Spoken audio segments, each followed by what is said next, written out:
तो Facebook live तूच करणार ना? हां, झालं सर. नमस्कार, मी गीताली विनायक मंदाकिनी, पुरुषवाच दिवाळी अंकाची मी संपादक आहे. विद्या स्मृती संवादमाला या कार्यक्रमामध्ये मी आपल्या सर्वांचं मनापासून स्वागत करते. आपल्याला माहीत आहे की ज्येष्ठ सामाजिक कार्यकर्त्या विद्या बाळ यांचं गेल्या वर्षी 30 जानेवारीला निधन झालं. त्यांचा 12 जानेवारीला वाढदिवस असतो. तो दरवर्षी आम्ही ऑफिसमध्ये साजरा करायचो. यावर्षी मात्र विद्याताई नाहीत. त्यामुळे आम्ही असं ठरवलं की 12 जानेवारी ते 30 जानेवारी या कालावधीमध्ये विद्याताईंनी सुरू केलेल्या 6 संस्था संघटना, ज्याला आम्ही एकत्र आमची एकजूट असं म्हणतो, याच्यामध्ये नारी समता मंच, सखी साऱ्याजणी, अक्षरस्पर्श ग्रंथालय, नंतर 7-7 विवाह अभ्यास मंडळ, पुरुषवाच आणि अर्थातच या सगळ्यांना एका सूत्रात गुंफून छापील माध्यमातून पुढे येणारं मिळून साऱ्याजणी मासिक. या उपक्रमामध्ये आत्तापर्यंत नारी समता मंच, 7-7 विवाह अभ्यास मंडळ आणि अक्षरस्पर्श यांचे कार्यक्रम झाले आहेत. आजचा आपला कार्यक्रम जो आहे तो पुरुषवाच आयोजित कार्यक्रम आहे. या आयोजनाला आम्हाला मदत केली आहे ती विचारवेधने, त्यांचं मी पहिल्यांदा आभार मानते. आणि आमचं शूटिंग करणारा गौरव याचे सुद्धा मनापासून आभार मानते. आजच्या आपल्या कार्यक्रमाला वक्ते लाभले आहेत ते तरुण, कार्यशील आणि अभ्यासक असे प्राध्यापक देवकुमार अहिरे. त्यांचं मी मनापासून स्वागत करते, देवकुमार. आणि या सभेचे अध्यक्ष आहेत आंतरराष्ट्रीय पातळीवरती अभ्यासक असणारे आनंद करंदीकर. या दोघांचंही मनापासून स्वागत करते आणि दोघांनी इथे यायला संमती दिली त्याबद्दल त्यांचे आभारही मानते. आजचा पुरुषवादचा कार्यक्रम जो आहे तो तरुणांसाठी आहे, खास म्हणजे तरुणांच्या विषयावर आहे. कारण आपण असं म्हणतो की भारत हा तरुणांचा देश आहे. मग आजच्या तरुणांना जे उद्याचं आपलं भविष्य घडवणार आहे देशाचं, त्यांना काही समस्या आहेत का, त्यांची स्वप्न काय आहेत, त्यांचे संघर्ष काय आहेत, ते काय पद्धतीने कामं करतात, हे सगळं आपल्याला समजून घ्यायचं आहे. आपल्याला माहिती आहे तरुण खूप विखुरलेले आहेत. त्याच्यामुळे आजचा आपला फोकस हा ग्रामीण तरुणांवरती आहे.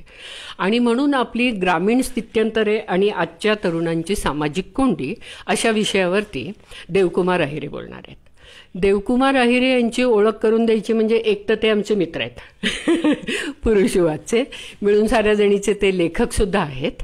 आणि ते आत्ताच त्यांना खरं म्हणजे त्यांनी PhDचा थिसिस सबमिट केला आहे. त्यांची वायवा पण झाली आहे. फक्त PhDची पदवी प्रदान व्हायची, वायवा पण बाकी. ओके, मला असं वाटलं की वायवा झाली आहे. तर म्हणजे प्रोसेसमध्ये चालू आहेत ते. काही दिवसातच डॉक्टर देवकुमार अहिरे असणार आहेत.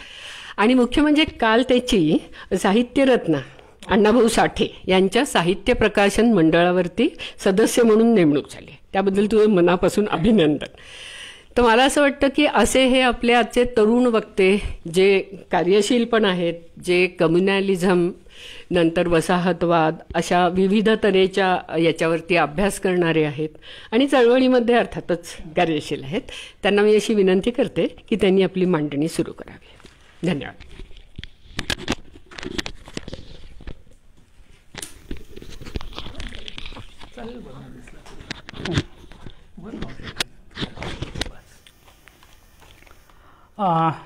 सगळ्यात प्रथम पुरुषवाच आणि मिळून साऱ्याजणीने मला विद्याताईंच्या स्मृतीनिमित्ताने आपल्या सगळ्यांशी हितगुज साधण्याची संधी दिली, त्याबद्दल मी सगळ्यांचे आभार मानतो प्रथमतः.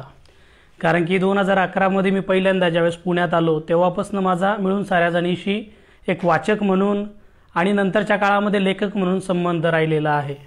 आणि त्या दरम्यानच्या काळामध्ये गीतालीताई असतील आणि विद्याताईंशी मी संपर्कात होतो. आणि त्या संपर्कामुळे सुद्धा माझ्या जडणघडणीमध्ये एक तरुण, नंतर एक विद्यार्थी आणि आता एक शिक्षक म्हणून जो काही बदल झाला तो मिळून साऱ्याजणी आणि पुरुषवाच या 2 मासिकांचा आणि दिवाळी अंकांचा आहे. त्याच्यामुळे मी या कार्यक्रमाला येणं हे माझं एक ऋणमुक्त होण्याचाच एक मी कार्यक्रम मानतो. त्यामुळे मी ज्यावेळेस मला ताईंनी संपर्क केला आणि विद्याताईंच्या स्मृतीनिमित्ताने बोलायचं आहे असं ज्यावेळेस मला सांगण्यात आलं तर मी कुठलाही विचार न करता मी येईल असं सांगितलं.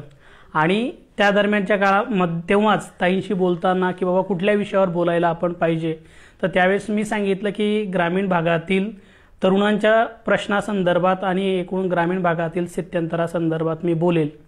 कारण मला असं वाटतं की बऱ्याच वेळेस सामाजिक धोरणांमध्ये किंवा आर्थिक धोरणांमध्ये किंवा सरकारी धोरणांमध्ये आपल्याला असं दिसून येतं की शहरी एक पूर्वग्रह आपल्याला दिसतो आणि एकूणच महाराष्ट्रीयन समाजाचा किंवा भारतीय समाजाचा जेव्हा विचार केला जातो तर त्या धोरणांमध्ये, अभ्यासांमध्ये आणि अनेक ठिकाणी जो हा शहरी पूर्वग्रह आहे त्याला अर्बन बायस असं सुद्धा म्हणतात.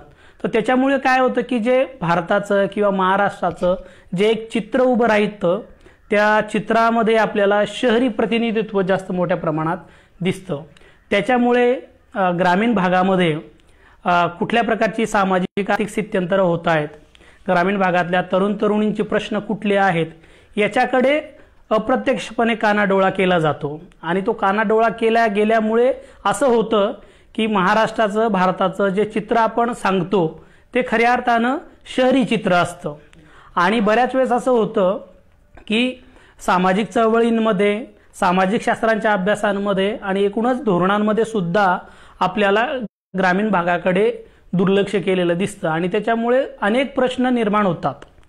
आणि हे प्रश्न निर्माण झाल्यामुळे असं होतं की आपल्याकडे ग्रामीण विकास असं जरी मंत्रालयाचं एक खातं असलं तरी ग्रामीण विकास काही होत नाही आणि फक्त मग ते खातं एवढ्या दिवसांपासून नेमके काय कामं करतात असे प्रश्न उपस्थित होतात जेव्हा आपण ग्रामीण महाराष्ट्रामध्ये एकूणच गुंतागुंतीची परिस्थिती पाहतो. आता ही एक माझ्या एकूणच मांडलीला पार्श्वभूमी म्हणून मी 2 शब्द याविषयी बोललो. आता आपण मूळ मुद्द्याकडे वळूया. तत्पूर्वी पुन्हा मला एक मुद्दा सांगायचा आहे. जसं की या सगळ्या कोरोनाच्या क्रायसिसमध्ये मोठ्या प्रमाणात शहरी भागातली अनेक मजूर, कामगार आणि सर्वसामान्य मध्यमवर्गीय लोकांचे जॉब गेल्यामुळे अनेक लोक इच्छा नसताना गावाकडे गेलीत. काही लोकांना बळजबरीने गावाकडे जावं लागलं, काही लोकांना शहरात कुठल्याच संध्या उपलब्ध नव्हत्या आणि स्वतःच्या जीविताचा सुद्धा मोठा प्रश्न होता. त्यामुळे ही सगळी लोक गावाकडे गेलीत आणि त्यावेळेस अनेक अभ्यासक, काही लोक, जाणकार लोक अशी म्हणत होते की आता मोठ्या प्रमाणातला हा जो कामगार आहे, हा मजूर आहे, हा शहरांकडे परत येणार नाही, कारण शहरांनी त्यांना माणुसकीची वागणूक दिली नाही. शहरांनी त्यांचे जगण्या मरण्याचे जे प्रश्न होते त्याच्याकडे दुर्लक्ष केलं आणि ही लोक आता गावाकडे जातील, गावाकडेच पर्यायी आपली उपजीविकेची साधनं शोधतील असं म्हटलं जात होतं. पण अजून करोना संपला नाही, पण आपल्याला या दरम्यानच असं दिसतंय की जे लोक गावाकडे गेलीत, 3-4 महिने राहिलीत, 5 महिने राहिलीत, त्या लोकांचे गावामध्ये सुद्धा जगण्या मरण्याचे प्रश्न तीव्र झालेत आणि त्याच्यामुळे अनेक गावांमधली लोक आपल्याला पुन्हा शहराकडे येताना दिसत आहेत. जसं त्यांना कळतं की थोडंफार करोनाची परिस्थिती आटोक्यात येते तर तशी गावातली लोक शहरांकडे येत आहेत. का आता हे असं का होतंय? बऱ्याच लोकांनी आधी असं बघितलं की म्हटलं की ते गावाकडे जातील, पर्यायी उपलब्ध उपजीविका निर्माण करतील आणि तिथे स्थावर होतील, शहरांमध्ये कामगारांचा, मजुरांचा तुटवडा निर्माण होईल असं म्हटलं जात होतं. पण आपण जर हे बघितलं तर रिव्हर्स मायग्रेशन पुन्हा जे सुरू झालं शहरांमध्ये येण्याचं, त्याचं कारण ग्रामीण भागामध्ये जी असलेली सामाजिक आर्थिक स्थिती आहे आणि जो हा इथला जो कामगार मजूर जो गावाकडे गेला तर त्यांना 2-3 महिन्याच्या पेक्षा जास्त कालावधी तिथे सर्वाइव्ह करता आलेला नाहीये आणि त्याच्यामुळे काही लोक शहरांकडे येत आहेत, काही लोक शहरांकडे येण्याचं नियोजन करत आहेत असं मला आज सद्यस्थितीला दिसतंय. आता हे होतंय त्याचं कारण की कोरोनामुळे शहरांमध्ये प्रश्न निर्माण झाले हे बरोबर आहे, पण ग्रामीण भागामध्ये ऑलरेडी आधीपासूनचे काही जे पेच प्रसंग होते, सामाजिक आर्थिक पेच प्रसंग, त्याच्याकडे आपलं दुर्लक्ष झालेलं आहे. त्याच्यामुळे ही जी लोक गेलीत तर ती लोक तिथे सामावून गेली नाहीत, ते पाहुणे म्हणून राहिलेत. आणि नंतर आपण कुठेही बघा कोणाच्या घरामध्ये पाहुणे येतात तर विशिष्ट दिवस पाहुण्यांचा आपण पाहुणचार करतो आणि नंतर पाहुणे ओझे वाटायला लागतात. तसं ग्रामीण भागामध्ये आपल्याला झालेलं दिसतं. हे स्वतः मी आता दिवाळीच्या काळामध्ये ज्यावेळेस 8-9 दिवस गावी होतो आणि आता पुन्हा आमच्या ग्रामपंचायतीचं इलेक्शन होतं त्यावेळेस गावी होतो 3-4 दिवस, त्यावेळेस वेगवेगळ्या लोकांशी बोलून हे मला जाणवलेलं वास्तव आहे. आता मग आपण सामाजिक स्थित्यंतर आणि सामाजिक स्थिती जी आहे ग्रामीण महाराष्ट्राची ती समजून घेण्याचा प्रयत्न करूयात. आता ही पार्श्वभूमी आहे आणि या पार्श्वभूमीला आपल्याला ग्रामीण स्थित्यंतर समजून समजून घ्यायचं आहे. तत्पूर्वी मला 1-2 स्पष्टीकरणं द्यायची आहेत. ती स्पष्टीकरणं देणं जास्त महत्त्वाचं आहे, कारण मी ग्रामीण स्थित्यंतर आणि तरुणांची सामाजिक कोंडी या विषयावर बोलताना हा महत्त्वाचा विषय आहे, त्याच्यामुळे मला या विषयावर जबाबदारीने बोलावं लागणार आहे. त्याच्यामुळे 1-2 स्पष्टीकरणं देणं मला जास्त महत्त्वाचं वाटतं. पहिला मुद्दा म्हणजे मी ज्या ग्रामीण समाजातील सामाजिक स्थित्यंतरावर बोलत आहे याच्यावर महाराष्ट्र शासनाचा असा काही विशेष अभ्यास नाहीये. त्याच्यामुळे पहिल्यांदाच मी सांगितलं की जी धोरणं असतात त्या धोरणांमध्ये शहरी पूर्वग्रह असल्यामुळे ग्रामीण महाराष्ट्राचा अभ्यास तशा अर्थानं झालेला नसतो. दुसरी गोष्ट, या सगळ्या याच्यामध्ये ग्रामीण स्थित्यंतरांचा अभ्यास झालेला नसल्यामुळे मोठ्या प्रमाणात माहितीचा अभाव आहे. आणि माहितीचा अभाव असल्यामुळे नेमकं पूर्ण महाराष्ट्रामध्ये ग्रामीण स्थित्यंतर कसं होतंय याविषयी बोलताना आपल्याला जबाबदारीने बोलावं लागणार. दुसरा मुद्दा आहे स्पष्टीकरणाचा, की ज्यावेळेस मी ग्रामीण महाराष्ट्राच्या स्थित्यंतराविषयी बोलतोय तर याच्यामध्ये मी या सगळ्या विषयाची तयारी करत असताना विदर्भ, पश्चिम महाराष्ट्र, मराठवाडा, खानदेश आणि दक्षिण महाराष्ट्र या विभागातले माझे जे मित्र त्यांच्या गावांमध्ये राहतात, त्यांच्या गावांमध्ये ची परिस्थिती पाहता त्या सगळ्या लोकांशी मी बोललोय, त्यांच्या गावातली परिस्थिती समजून घेण्याचा प्रयत्न केला आणि माझा स्वतःचं एक जे माझ्या गावाचं, माझ्या मावशीच्या, माझ्या मामाच्या गावांमधली जी निरीक्षण आहेत त्याच्या आधारावर मी माझी मतं बनवलेली आहेत. पूर्ण महाराष्ट्रातल्या सगळ्या जिल्ह्यांचा आणि सगळ्या तालुक्यांचा असा आपल्याला कुठेच अभ्यास दिसत नाही. त्याच्यामुळे माझी जी हे ग्रामीण स्थित्यंतरासंदर्भातली जी मतं आणि निरीक्षणं बनलेली आहेत ती माझ्या स्वतःच्या वैयक्तिक अनुभवांती बनलेली आहेत आणि सोबत मी माझ्या म्हणजे पूर्ण महाराष्ट्रातल्या वेगवेगळ्या विभागांमध्ये जे माझे मित्र आहेत त्या मित्रांशी चर्चा केली आणि त्या मित्रांची जी निरीक्षणं आहेत त्यांच्या गावातली त्याच्या आधारावर माझी ही सगळी निरीक्षणं बनलेली आहेत. आता आपण ग्रामीण स्थित्यंतरांचा जो मुद्दा आहे त्याच्यासाठी पहिल्यांदा काही मिनिटांमध्ये आपण एक पार्श्वभूमी समजून घेण्याचा प्रयत्न करूयात.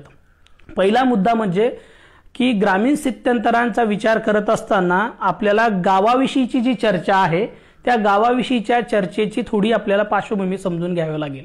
महाराष्ट्रामध्ये प्रामुख्यानं 2 टोकांमध्ये गावाची चर्चा केली जाते.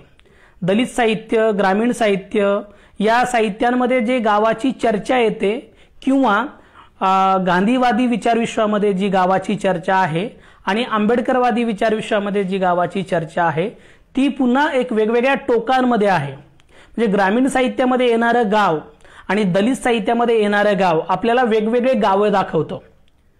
तसंच गांधींच्या विचारामध्ये गावाची चर्चा म्हणजे गांधी म्हणतात खेड्याकडे चला आणि आंबेडकर खेडे सोडायचे सांगतात. आणि आजचा आधुनिक काळातला आजचा महाराष्ट्रातला जो सगळा विचारविश्व आहे, तरुणांच्या चर्चेचा जे केंद्र आहे किंवा एकूणच सामाजिक राजकीय चळवळीमध्ये काम करणारी जी अनेक वेगवेगळी मंडळी आहेत ती गावाकडे चर्चा करताना आंबेडकर किंवा गांधी अशा चर्चेमध्ये अडकतात आणि त्याच्यामुळे आपल्याला गांधी आणि आंबेडकरांच्या चर्चेच्या पलीकडे जाऊन गाव आणि शहर यांना समजून घेता येईल का, तर असा प्रश्न मला आज पडतो. कारण गांधी आणि आंबेडकर या 2 लोकांना जाऊनही आणि आता 70-80 वर्ष होत आलेली आहेत आणि आजही 21व्या शतकामध्ये आणि 2021 मध्ये जर आपण गांधी आणि आंबेडकर या 2 लोकांच्या विचारांना केंद्रस्थानी मानूनच जर गावाची चर्चा करत असू तर आपल्याला आज गावामध्ये होणारे जे सामाजिक स्थित्यंतर आहेत ते समजून घेता येणार नाहीत असं मला प्रामाणिकपणे वाटतं. म्हणून आपल्याला गावाची आणि शहराची म्हणजे गावाच्या तुलनेने शहराची चर्चा करताना आपल्याला पहिल्यांदा फुले, गांधी आणि आंबेडकर यांच्या विचारांची जी चौकट आहे त्या चौकटीला ओलांडण्याची गरज आहे असं मला प्रामाणिक माझ्या निरीक्षणांती वाटतं. आता इथे त्यांच्या विचारांची चौकट ओलांडताना त्यांच्या विचारांशी आपण त्यांचे विचार फसलेत, त्यांचे विचार चुकलेत असे म्हणण्याची अजिबात गरज नाही. कुठल्याही विचारांना एक काळाची मर्यादा जशी असते तशी गांधी आणि आंबेडकरांच्या विचारांना गावाच्या संदर्भामध्ये काळाची मर्यादा दिसून येते असं माझं एक निरीक्षण आहे. दुसरा मुद्दा, आता हा जो पहिला झाला गांधी आंबेडकरांच्या विचारांच्या संदर्भात, दुसरा मुद्दा आहे की गावाच्या संदर्भात आधुनिक काळामध्ये जी एक चर्चा झाली त्या चर्चामध्ये विशेषतः इंग्रजी सत्ता इथे स्थापन झाल्यानंतर आपल्याला गावांच्या संदर्भात चर्चा झालेली दिसते. म्हणजे ज्यांना वसाहतवादी अभ्यासक आहेत त्यांनी इंडियन विलेज हे स्टॅग्नंट आहे, म्हणजे कुंठित झालेलं आहे, त्याच्यामध्ये काही बदल होत नाही, ते गतिहीन आहे ते, आणि त्याच्यामध्ये बदल नाही, त्याच्यामध्ये नवता नाही, अशा पद्धतीचा एक आरोप आपल्याला वसाहतवादी अभ्यासकांनी केलेला दिसतो. आणि मग त्याला काउंटर करणारे जे काही आपल्याला वसाहतवादी अभ्यासकांना काउंटर करणारे जे नंतरच्या काळामध्ये भारतीय स्वातंत्र्य चळवळीतले जे अभ्यासक होते त्यांनी मग आपल्याला असं म्हटलेलं दिसतं की भारतीय गाव हे स्वयंपूर्ण होतं, सेल्फ सफिशियंट होतं, त्याच्यामुळे गावामध्ये सर्व प्रश्न सोडवले जात होते आणि ते सेल्फ सफिशियंट होतं, त्याच्यामुळे गाव हे छोटेसे रिपब्लिक होतं.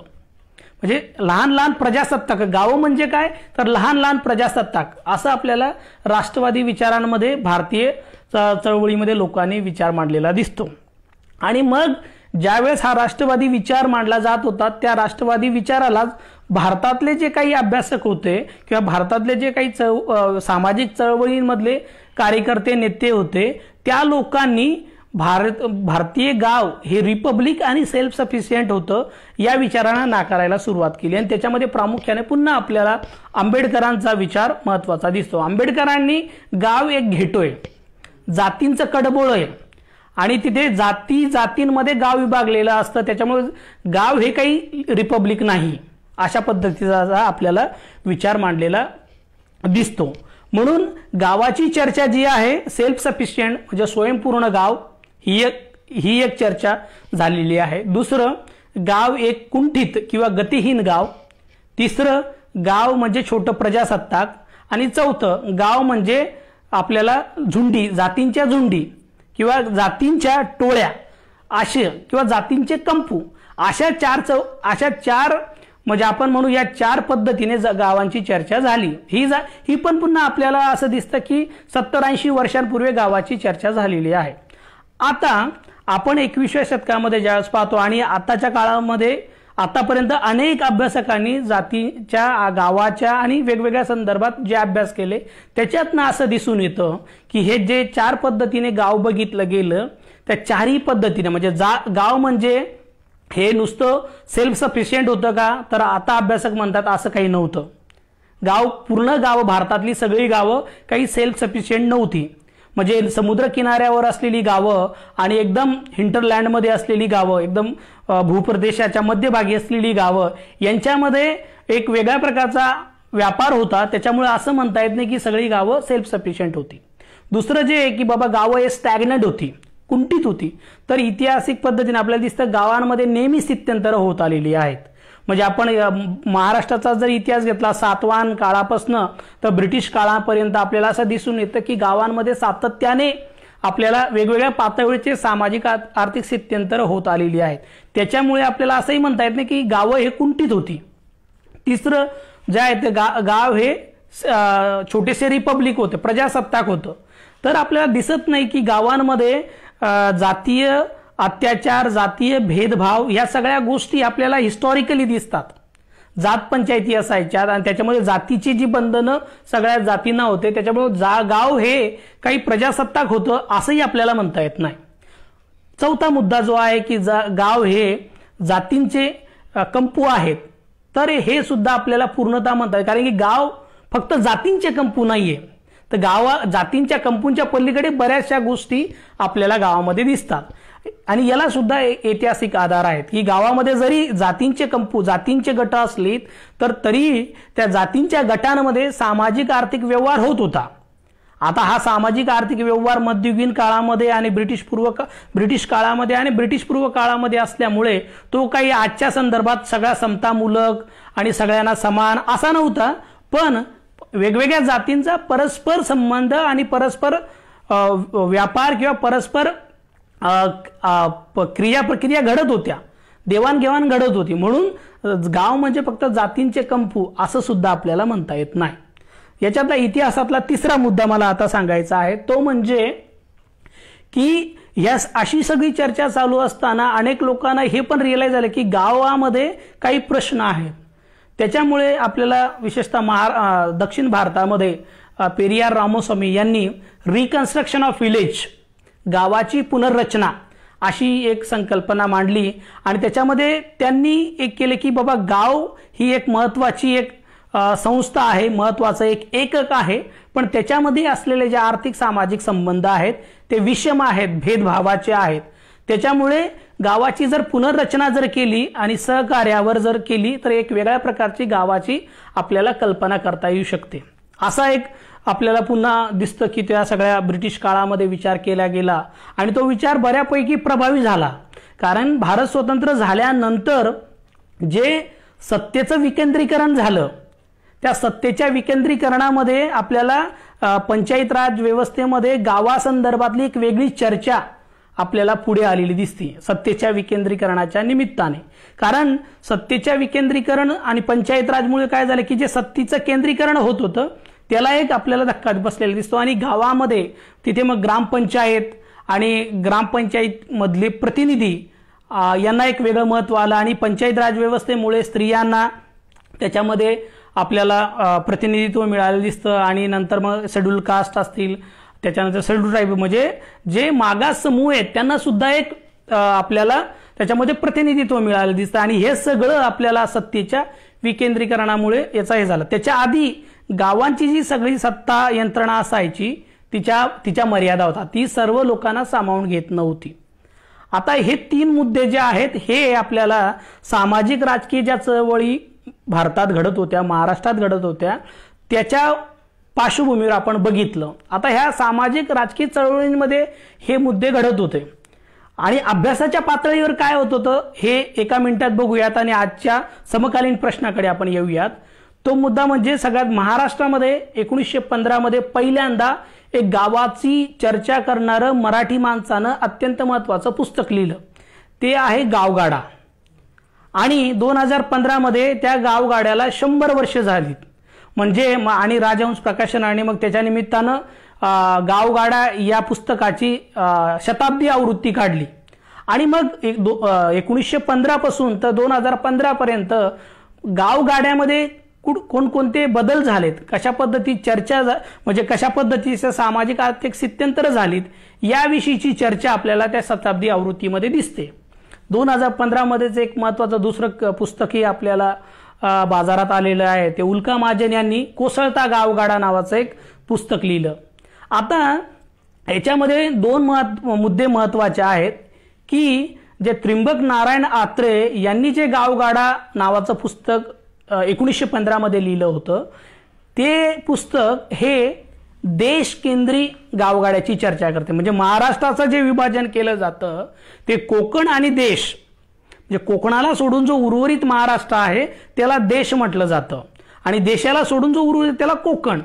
तर 1915 मध्ये जे आत्रेंचं पुस्तक होतं गावगाडा, त्या गावगाड्यामध्ये देशावरच्या गावगाड्याची चर्चा आहे.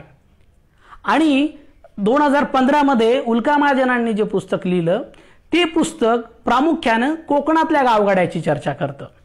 म्हणून आज ही मी पार्श्वभूमिका सांगतोय तर याचं कारण की आपल्याला जर महाराष्ट्रातल्या ग्रामीण स्थित्यंतराची चर्चा करायची असेल किंवा ते समजून घ्यायचं असेल तर आपल्याला पहिल्यांदा महाराष्ट्रामधली जी ग्रामीण बांधणी आहे किंवा ग्रामीण जी जडणघडण आहे त्याच्यामध्ये भौगोलिक पर्यावरणीय खूप सारा बदल आहे. म्हणजे कोकणामध्ये असलेला गावगाडा आणि विदर्भात असलेला गावगाडा किंवा मराठवाड्यामध्ये असलेला गावगाडा आणि पश्चिम महाराष्ट्रामध्ये असलेला गावगाडा याच्यामध्ये आपल्याला अनेक पातळीवर फरक दिसतो. म्हणजे ते पूर्णतः वेगळे आहेत का नाही, तर त्याच्यामध्ये फरक आहे आणि या फरकाला तिथली भौगोलिक परिस्थिती, तिथली पर्यावरणीय परिस्थिती ही सुद्धा कारणीभूत आहेत. फॉर एक्झाम्पल एक उदाहरण जर घ्यायचं म्हटलं तर आपल्याला महाराष्ट्राची चर्चा करताना, महाराष्ट्रातल्या गावांमधल्या जातींची चर्चा करताना असं दिसतं की काही जाती आपल्याला कोकणात दिसतात तर त्या उर्वरित महाराष्ट्रामध्ये दिसतच नाहीत. फॉर एक्झाम्पल आगरी जात किंवा भंडारी जात. आगरी आणि भंडारी या जाती प्रामुख्यानं आपल्याला कोकणामध्ये दिसतात, उर्वरित महाराष्ट्रामध्ये ते दिसत नाही. आता नंतरच्या काळामध्ये आधुनिक काळामध्ये नोकरशाहीमुळे अनेक लोक सरकारी नोकरीमुळे बदली होतात, हा वेगळा मुद्दा. पण प्रामुख्याने जो बैठक जी झालेली आहे महाराष्ट्राच्या सामाजिक रचनेची, त्याच्यामध्ये असं आपल्याला फरक दिसतो. तसंच आपल्याला दिसतं की काही ज्या अस्पृश्य जाती आहेत, ज्या विदर्भामध्ये दिसतात त्या आपल्याला दक्षिण महाराष्ट्रामध्ये दिसत नाहीत. आणि त्याच्यामुळे असं आपल्याला दिसून येतं की जेव्हा आपण गावगाड्याची चर्चा करतो पुस्तकं वाचून, तर त्यावेळेस आपण पुस्तकांमध्ये जे वर्णन आलेली आहेत ती पूर्ण महाराष्ट्राला आपण लावतो. एक उदाहरण देतो आणि पुढे जातो. फॉर एक्झाम्पल, आपल्याकडे पाटील हे जे एक आपल्याला आडनाव अनेक लोकांमध्ये लावलं जातं, तर अनेक लोकांचा गैरसमज असा असतो की पाटील हे आडनाव फक्त मराठा जातीमध्ये लावलं जातं.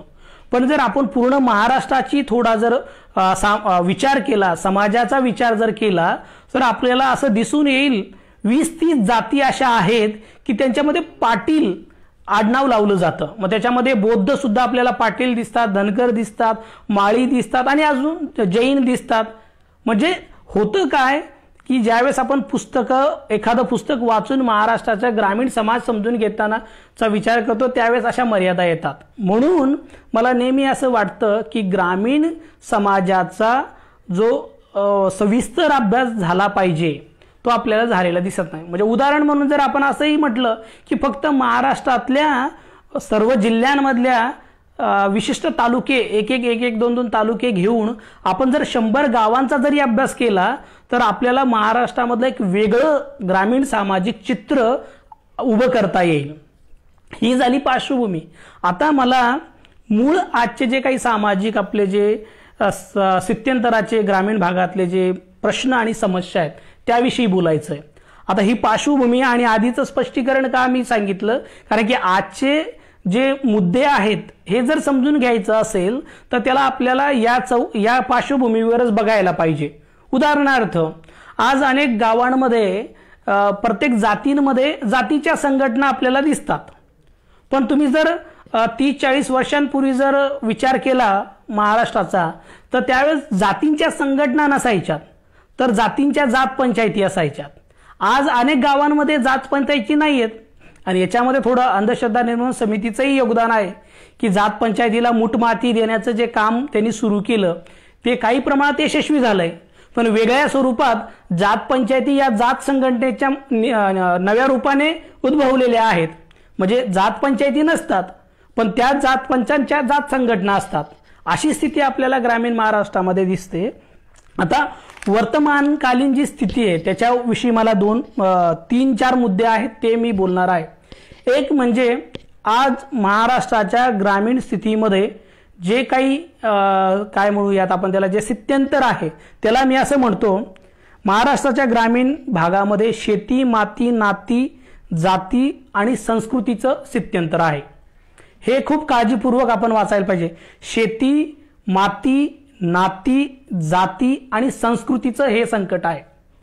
आता याचं स्पष्टीकरण देण्याआधी 2-3 मुद्दे उदाहरणं सांगतो आणि मग याचं स्पष्टीकरणाकडे येतो.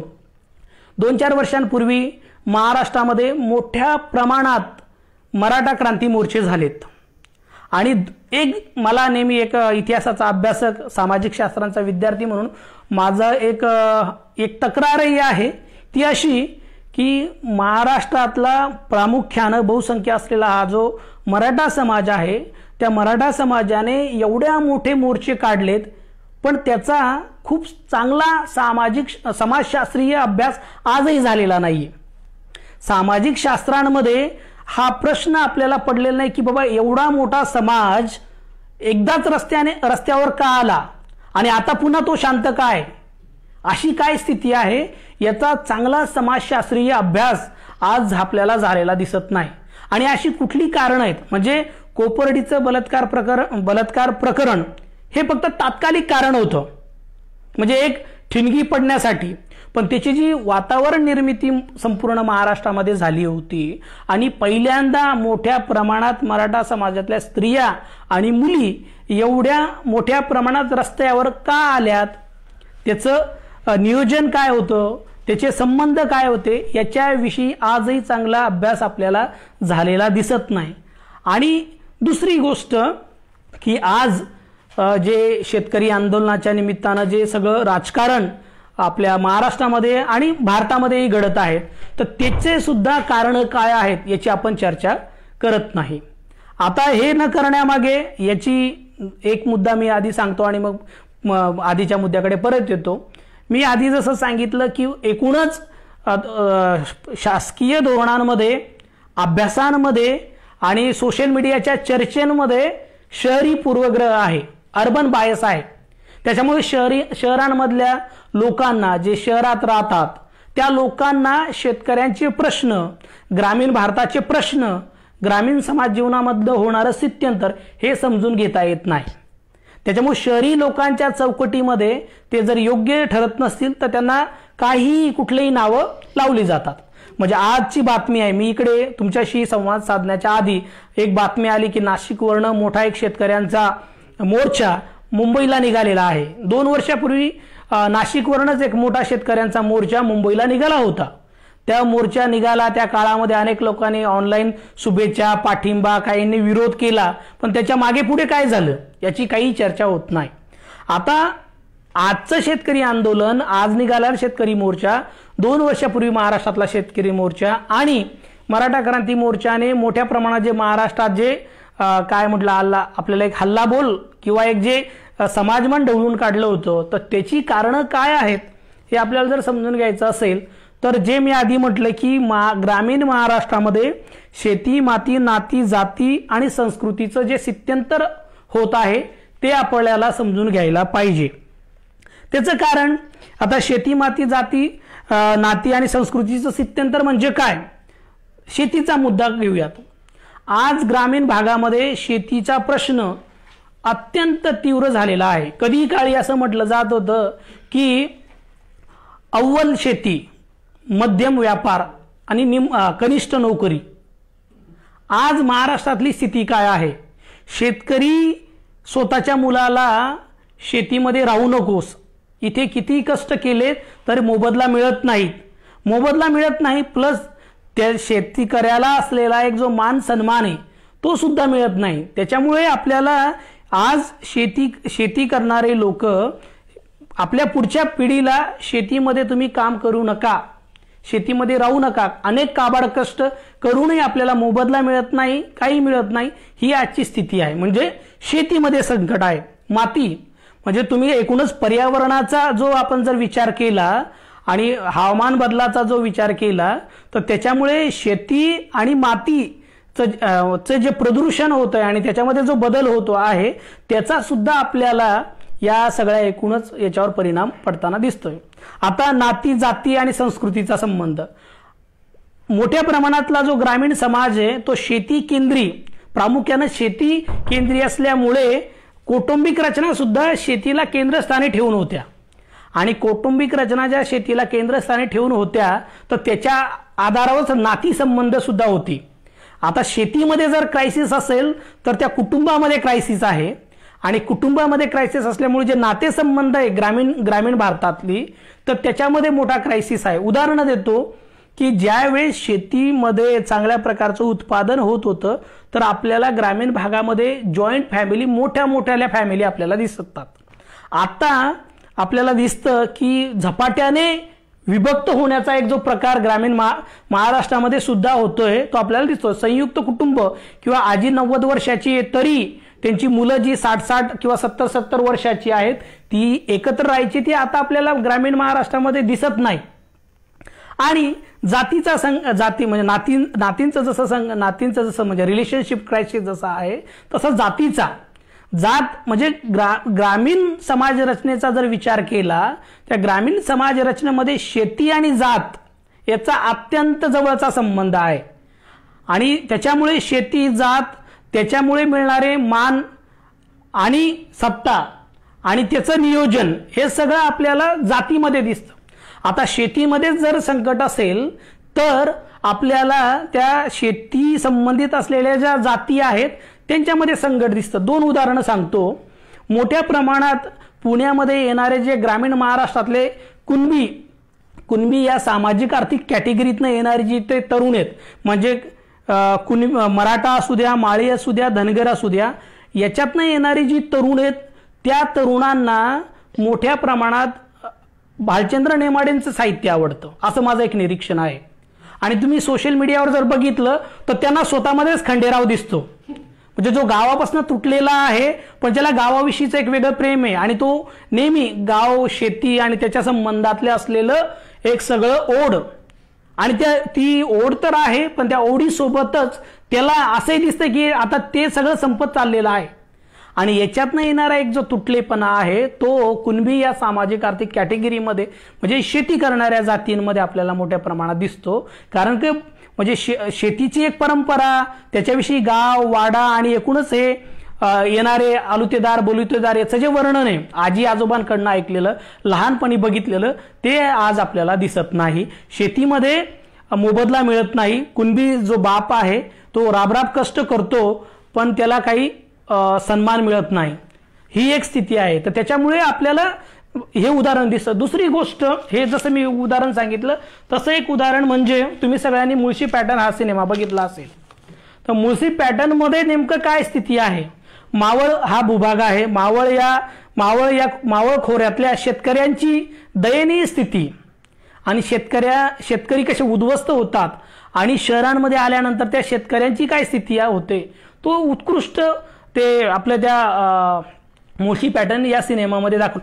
या दोन उदाहरणातनं आपल्याला असं दिसून येईल की शेती संबंधितल्या ज्या जाती आहेत त्या जातींमधल्या तरुणांमध्ये ज्या पद्धतीचे क्रायसिस निर्माण होतोय त्याचा त्यांच्या एकूणच सामाजिक आणि मानसिक जडणघडणीवर मोठा परिणाम होतो.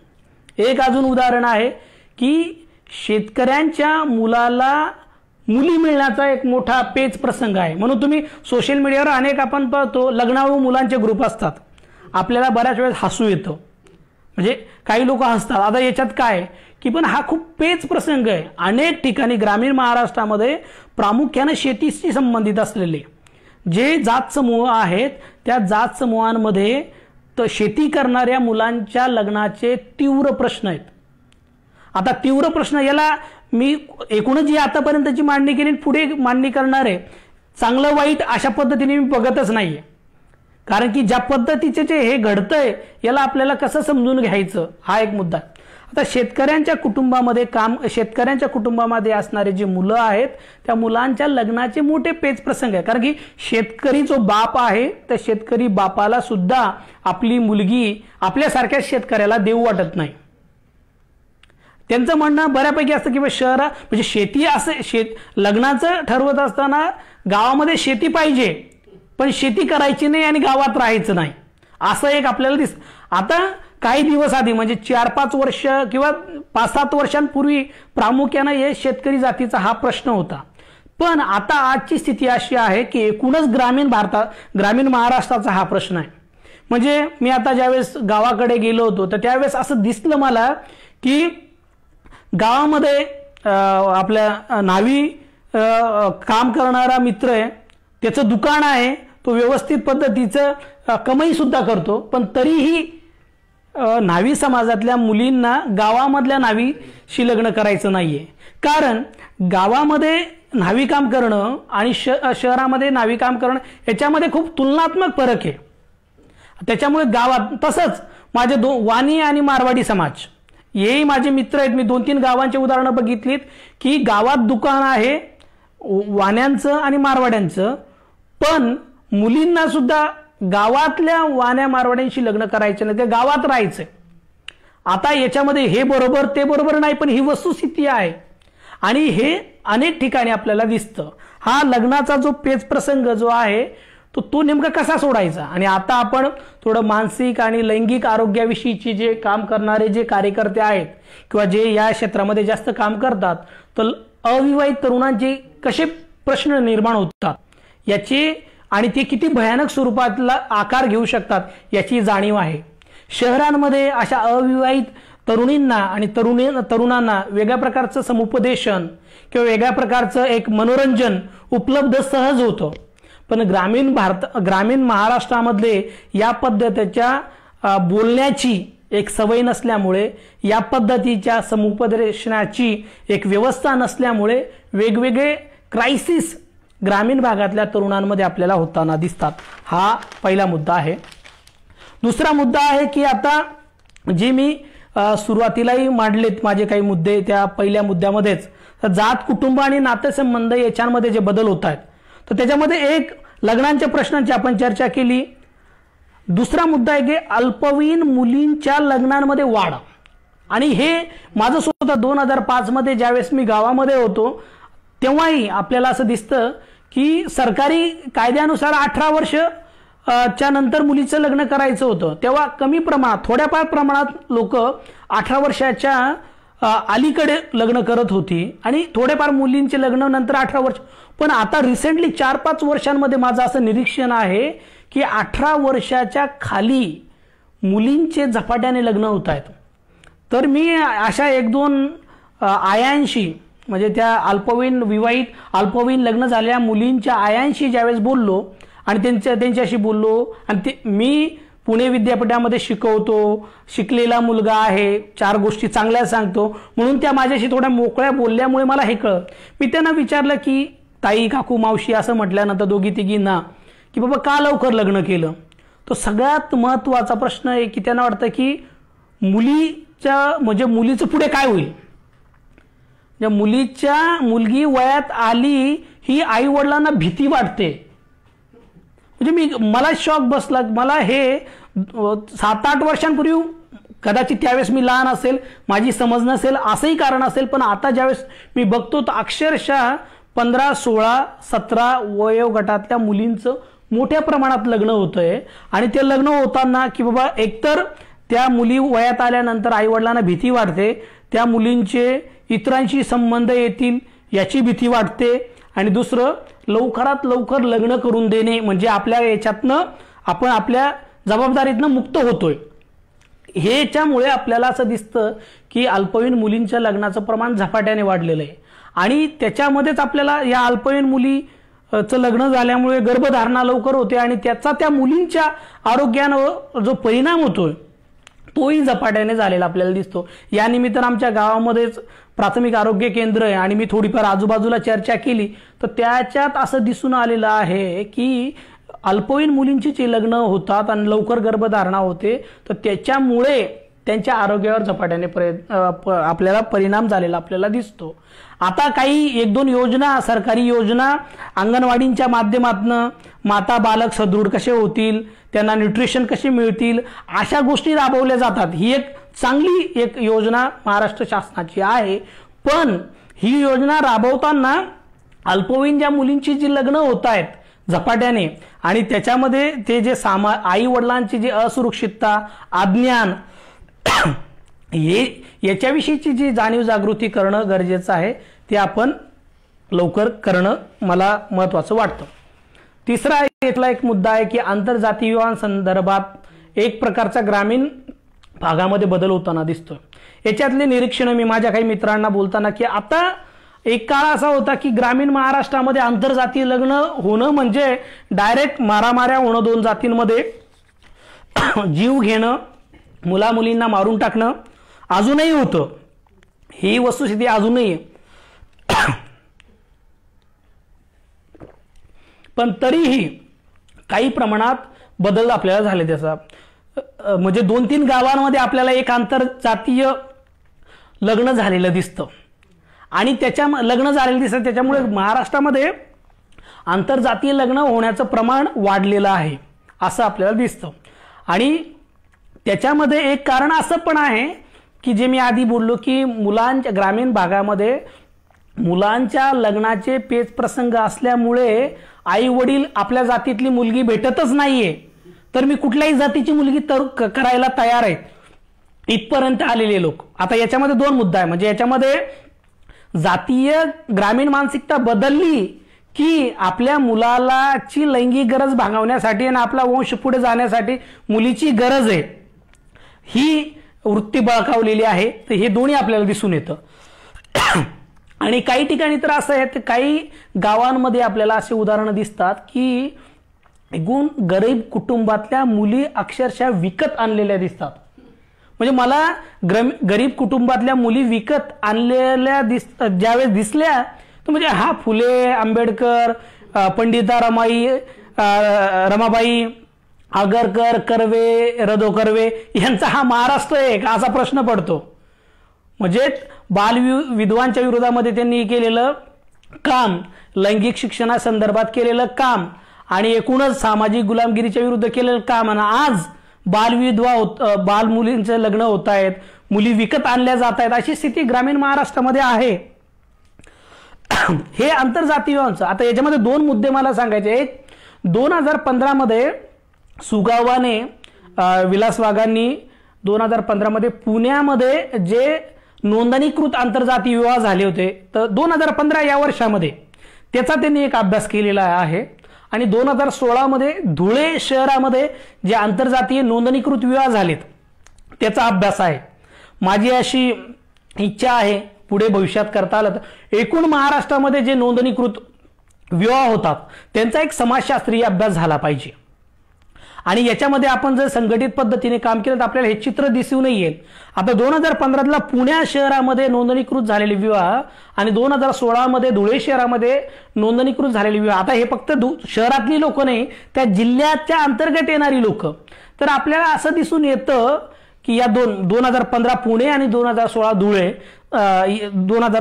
धुळे, तर याच्यामध्ये प्रामुख्याने बौद्ध समाजातल्या तरुणांचं प्रमाण जास्त आहे. आंतरजातीय विवाह करण्यामध्ये बौद्ध समाजाचे तरुण आणि तरुणींमध्ये मराठा समाजाच्या तरुणींचं सगळ्यात जास्त प्रमाण आहे. म्हणजे महाराष्ट्रामध्ये या दोन जिल्ह्यांचं, म्हणून आता फक्त मी या दोन जिल्ह्यांच्या आकडेवारीच्या आधारे बोलतोय. आपण पूर्ण महाराष्ट्राचा विचार केला कदाचित मी जे म्हणतोय ते थोडं बदलावही लागेल, त्याच्यामुळे असा अभ्यास झाला पाहिजे. पण महाराष्ट्रामध्ये मराठा समाजाच्या तरुणींचं सगळ्यात मोठ्या मध्ये आपल्याला काय म्हणतात आंतरजातीय विवाह करण्याचं प्रमाण आहे. ही एक अत्यंत महत्वाची गोष्ट आहे. म्हणजे कधी काळी म्हणजे सरंजाम वृत्तीच्या मराठ्यांच्या बायका या पडद्याच्या आड असतात अशा पद्धतीचं एक महाराष्ट्रामध्ये म्हटलं जात होतं. पण आज सगळ्यात मोठ्या प्रमाणात मराठा समाजातल्या तरुणी या आंतरजातीय विवाह करतात.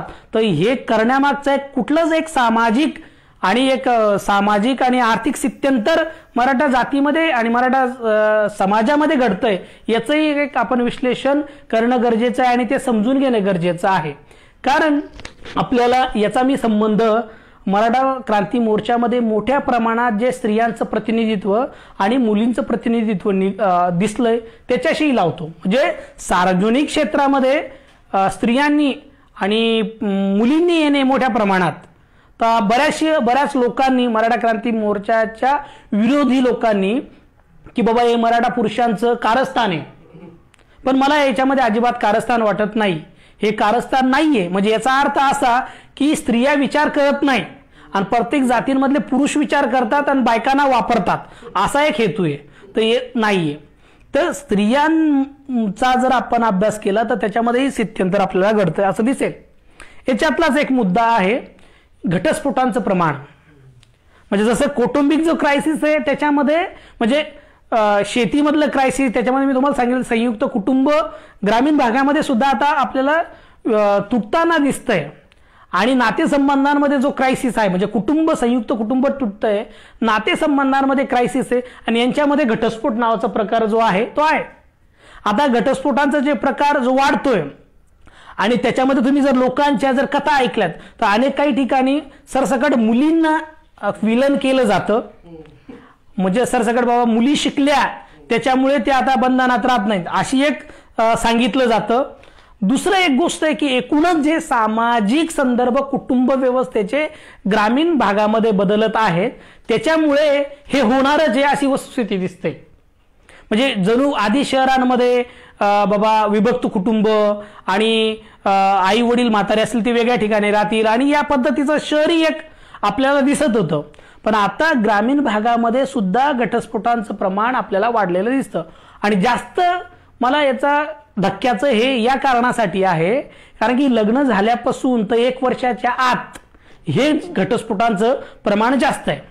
आता याच्याविषयी जास्त काम करणं गरजेचं आहे का बाबा जर लग्न होत असेल आणि 1 वर्षाच्या आत जर घटस्फोट झपाट्याने शहरात जसे वाढतात तसे ग्रामीण भागातही वाढत असेल तर मग कुठेतरी खूप मोठा पेच प्रसंग निर्माण होतो याच्यामध्ये. तो असा की लग्न करताना या तरुण मुला मुलींना लग्न आणि सहजीवनाची जी एक महत्व आहे आणि की एक जबाबदारी आहे किंवा त्याचं एक स्थिती ती कळते की नाही अशी एक, आणि एकूण आपण कोणाच्या सहजीवनामध्ये असताना नेमका कशा पद्धतीने वागायला हवं किंवा कशा पद्धतीच्या आपल्या जबाबदाऱ्या असतात, रिस्पॉन्सिबिलिटी याची जाणीव असते की नाही हा एक मोठा पेच आहे. त्याच्यामुळे हे जे घटस्फोटांचे म्हणजे सहजीवनाचं महत्व आणि त्याच्यासोबत असलेल्या अनेक गोष्टी त्या आपल्याला ग्रामीण भागामध्ये तशा झपाट्याने सांगता म्हणजे लोकांपर्यंत जाताना दिसत नाही. आई वडिलांनी सांगितलं म्हणून लग्न करून घेतलं असे मोठ्या प्रमाणात लोक आहेत. किंवा काही विद्यार्थी, आता एक आमच्या परवाच एका विद्यार्थ्याचा फोन आला, आम्ही त्याचं ॲडमिशन केलं आणि तो म्हटला की माझ्या आई वडिलांनी सांगितलं की लग्न करायचं आहे. ते म्हटलं की आम्ही थकलो आता आणि तो लग्न करणार आहे. म्हणजे मागच्या 2-3 वर्षामध्ये तर असं झालं की MA ला शिकणारे मुलं आई वडिलांनी सांगितलं म्हणून लग्न केलं. म्हणजे इथे आणि मग आई वडिलांनी सांगितल्यामुळे लग्न करत आहेत, तर त्याच्यामुळे आपल्याला असं दिसून येतं की मग पुढे पेच निर्माण होत आहेत. आणि हे अनेक गावांमध्ये माझं हे निरीक्षण आहे घटस्फोटांच्या संदर्भात. म्हणजे हे चांगलं आहे की वाईट आहे याच्यामध्ये मी पुन्हा जात नाही, कारण की हे पुन्हा सब्जेक्टिव्ह आहे. आणि पण ही वस्तुस्थिती आहे, हे स्थित्यंतर होत आहे.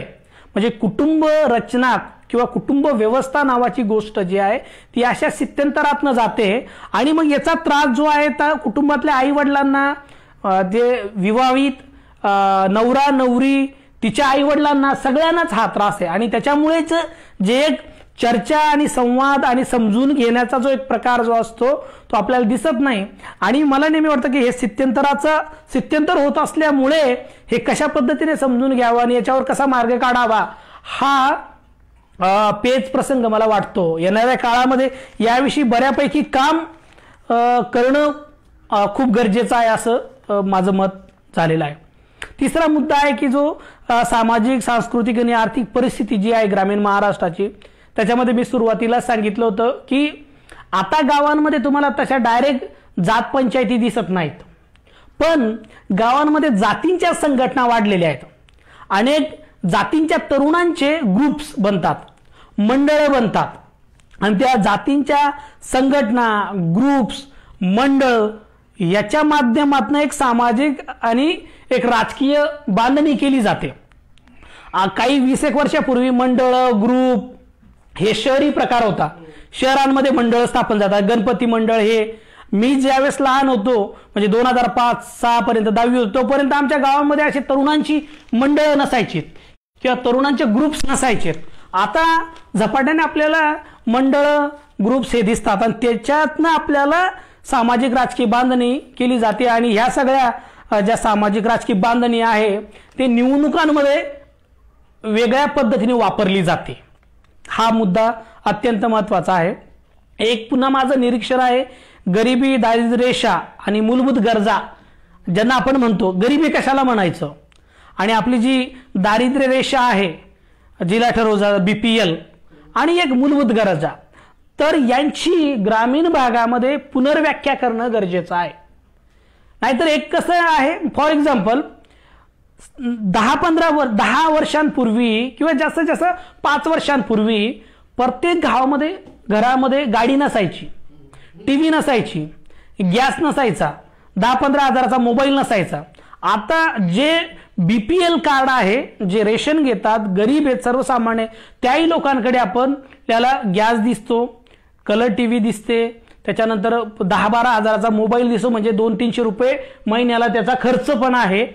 आणि याच्यामध्ये आपल्याला सगळ्या घरामध्ये म्हणणार नाही पण बहुसंख्य घरांमध्ये मोटरसायकल पण दिसते. मग आता आपण याला नेमकं कसं बघणार? म्हणजे आधीच्या काळामध्ये म्हणजे 5-7 वर्षांपूर्वी गाडी नसायची, TV नसायची, या चैनीच्या गरजा होत्या. आता या गाडी ही मूलभूत गरज झालेली आहे का?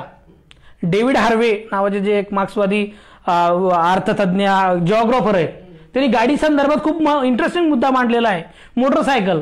ते म्हटलं आत्ताच्या काळामध्ये मूलभूत गरज आहे. मग आता म्हणून मला वाटतं की गरिबी, दारिद्र्य रेषा आणि मूलभूत गरजा याचा पुनर्व्याख्या करणं गरजेचं आहे. कोणाला गरीब म्हणायचं आणि मूलभूत गरजा म्हणजे नेमकं काय असतं. मग मोबाईल ही कदाचित मूलभूत गरज असू शकते.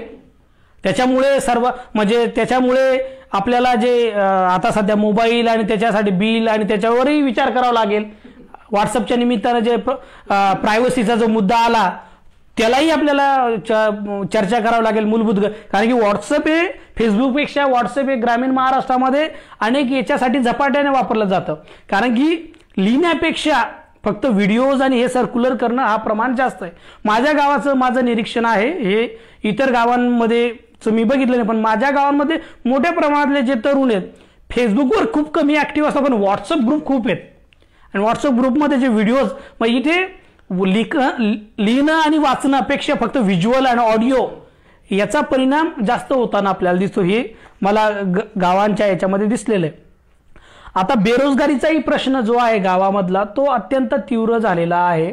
याच्यामध्ये यांत्रिकीकरण मशिनीकरणाचा खूप मोठा रोल दिसतो. म्हणजे फॉर एक्झाम्पल एका वर्षापूर्वी मी एका उन्हाळ्याच्या दिवसांमध्ये आमच्या गावामध्ये बहुसंख्य जे शेतमजूर असतात किंवा जे मजूर असतात ते काय करतात तर उन्हाळ्याच्या काळामध्ये धरणातनं माती उचलायची, शेतकऱ्यांच्या शेतीमध्ये टाकायची किंवा विहिरी खोदायच्यात अशी प्रकारची कामं होती. पण आता जेसीपी आल्यामुळे जेसीपी नावाचं मोठं मशीन आल्यामुळे ही सगळी कामं त्यांनी झपाट्याने हिसकावून घेतली लोकांकडनं. म्हणजे आता जिथे 2 तासामध्ये जेसीपी अनेक ट्रॅक्टर भरतोय तर तिथे इथे 4-5 मजूर ते 2 तासामध्ये खूप कमी ट्रॅक्टर भरायचे. म्हणजे जेसीबीमुळे जास्त काम होतं आणि पैसा कमी लागतो आणि जे मजुरांना पैसे जास्त द्यावे लागायचे आणि काम कमी व्हायचं. हे जे बदल झाला तर याच्यामुळे आपल्याला गावामध्ये जे मजुरांना जे भूमिहीन मजूर किंवा शेतमजूर असायचे त्यांच्या रोजंदारीवर किंवा त्यांच्या रोजगारावर परिणाम पडलेला दिसतो.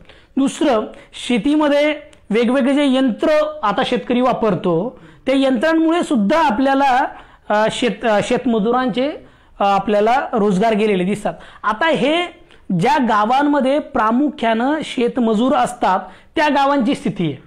महाराष्ट्रामध्ये पुन्हा अशी स्थिती आहे की काही गावांमध्ये शेतमजूरच भेटत नाही. त्याचे शेतकऱ्यांचे खूप हाल होतात आणि शेतमजूर भेटत नाही. आणि 1-2 शेतमजूर जर गावात असतील तर त्यांची किंमत वाढते, त्यांना रोजगार जास्त द्यावा लागतो. पण हे जिथे शेतमजूर नाहीयेत अशा प्रामुख्यानं शेती केंद्री गावांचं. पण ज्या गावांमध्ये शेतमजूर खूप मोठ्या प्रमाणात आहेत तिथे शेतमजुरांचे तीव्र प्रश्न आहेत.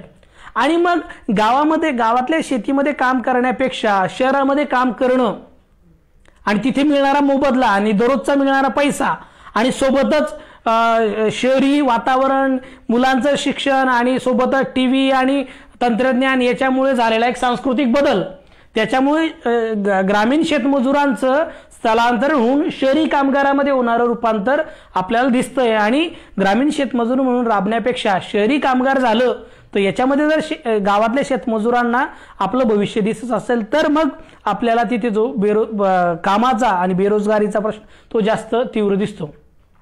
याच्यामध्ये अजून मला म्हणजे यांत्रिकरणाचा मुद्दा आहे, जसे हे मी मुद्दे सांगितले. शेवटचा मुद्दा मला इथे बोलायचा आहे तो एक म्हणजे जमातवादीकरण जे गावांमध्ये वाढतंय.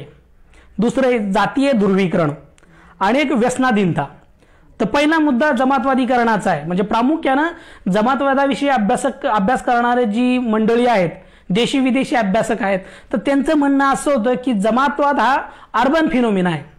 म्हणजे शहरी कल्पना आहे. जमातवाद हा शहरामध्ये आढळला येऊ शकतो कारण की ग्रामीण भागात जी गुंतागुंत असते त्याच्यामध्ये तशा प्रकारे जमातीय पोलरायझेशन करतायत, ध्रुवीकरण करता येत नाही. पण आपल्याला आता असं माझं असं काय निरीक्षण आहे, स्वतः मी जमातवादावर PhD सुद्धा केलेली आहे.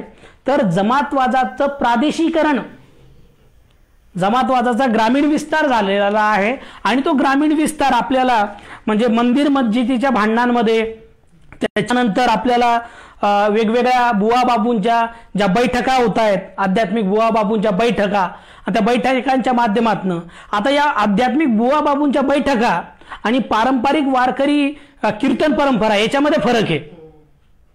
म्हणजे गावातल्या पारंपरिक वारकरी कीर्तन परंपरा आणि या आध्यात्मिक बुवा बाबूंच्या बैठका याच्यामध्ये खूप फरक आहे. म्हणजे गावातल्या लोकांचा एक म्हणजे कीर्तन परंपरेमध्ये किंवा वारकरी कीर्तन परंपरेमध्ये द्वेषाचा प्रसार होत नाही. म्हणजे तिथे जी काही चर्चा केली जाते ती विठ्ठलाविषयीची असते. आपल्याला दिसतं तुकाराम ज्ञानेश्वर यांच्या अभंगाविषयीची एक प्रकारचं एक आध्यात्मिक एक सॅटिस्फॅक्शनसाठीची होती. पण ते आता या आध्यात्मिक बुवाबाबूंचे जे प्रचार आहेत त्याच्यामध्ये आपल्याला एक राजकीय वास येतो आणि ती राजकीय जी बांधणी आहे त्याच्यातनं आपल्याला या जमातवादाचं ग्रामीण विस्तार होताना दिसतो. म्हणून विशेषतः गोहत्येच्या निमित्ताने अनेक गावांमध्ये गोहत्येच्या निमित्ताने धार्मिक ध्रुवीकरण केलेलं दिसतं. आणि त्याचा परिणाम असा झाला की गावामध्ये म्हणजे माझे काही गावांमध्ये म्हणजे फॉर एक्झाम्पल जिथे वेगवेगळ्या हिंदू धर्मातली जी वेगवेगळी लोक आहेत त्यांच्या घरावर अचानक भगवे झेंडे सगळ्यांवर, मुसलमानांच्या घरावर हिरवे झेंडे जे कधी नसायचेत. शहरांमध्ये मोठ्या प्रमाणात ज्या भोंगे लावले जायचे मंदिरांमध्ये मस्जिदींमध्ये आता ते गावांमध्येही आपल्याला लावताना दिसतात. छोटंसं गाव ते एका गावामध्ये जर मोठ्याने सकाळी आवाज दिला तर दुसऱ्या गल्लीमध्ये जाईल अशामध्ये सुद्धा भोंगे लावले जातात. पण आता याच्यातलं एक असं पण रीडिंग माझं आहे की याच्यामध्ये तर जे राजकारण असतं ते सर्वसामान्य लोकांना कळत नाही. पण जे जमातवादाचा प्रचार प्रसार ग्रामीण भागामध्ये करतात ते लोक एक नियोजनबद्ध पद्धतीने त्याचा वापर करतात. आणि म्हणजे व्हॉट्सअप हे त्याचं खूप विषारी माध्यम बनलेलं आहे. गावांमधल्या 2-3 ग्रुपमध्ये मी आहेत आणि इतर मित्रांशी ज्यावेळेस मी चर्चा केली वेगवेगळ्या गावांमधल्या ते म्हणतात गावातल्या लोकांच्या म्हणजे शाळेतले मित्र किंवा गावातले लोकांच्या गल्लीतल्या लोकांचा ग्रुप आहे त्या ग्रुप्समध्ये खूप जमातवादी मेसेज फिरतात. आणि त्याच्यामुळे शेजारी असलेला जो वेगळ्या धर्माचा जो व्यक्ती जो आपण लहानपणापासून त्याच्याशी सगळं खाणं पिणं एकत्र आलेलो आहोत तो अचानक आपल्या त्याच्या निष्ठांविषयी आपल्याला त्या व्हॉट्सअपच्या मेसेजमधनं आपल्याला त्याच्या निष्ठांविषयी प्रश्न उपस्थित करावा वाटतोय. ही स्थिती सध्याची हा जमातवादाचा प्रश्न आहे.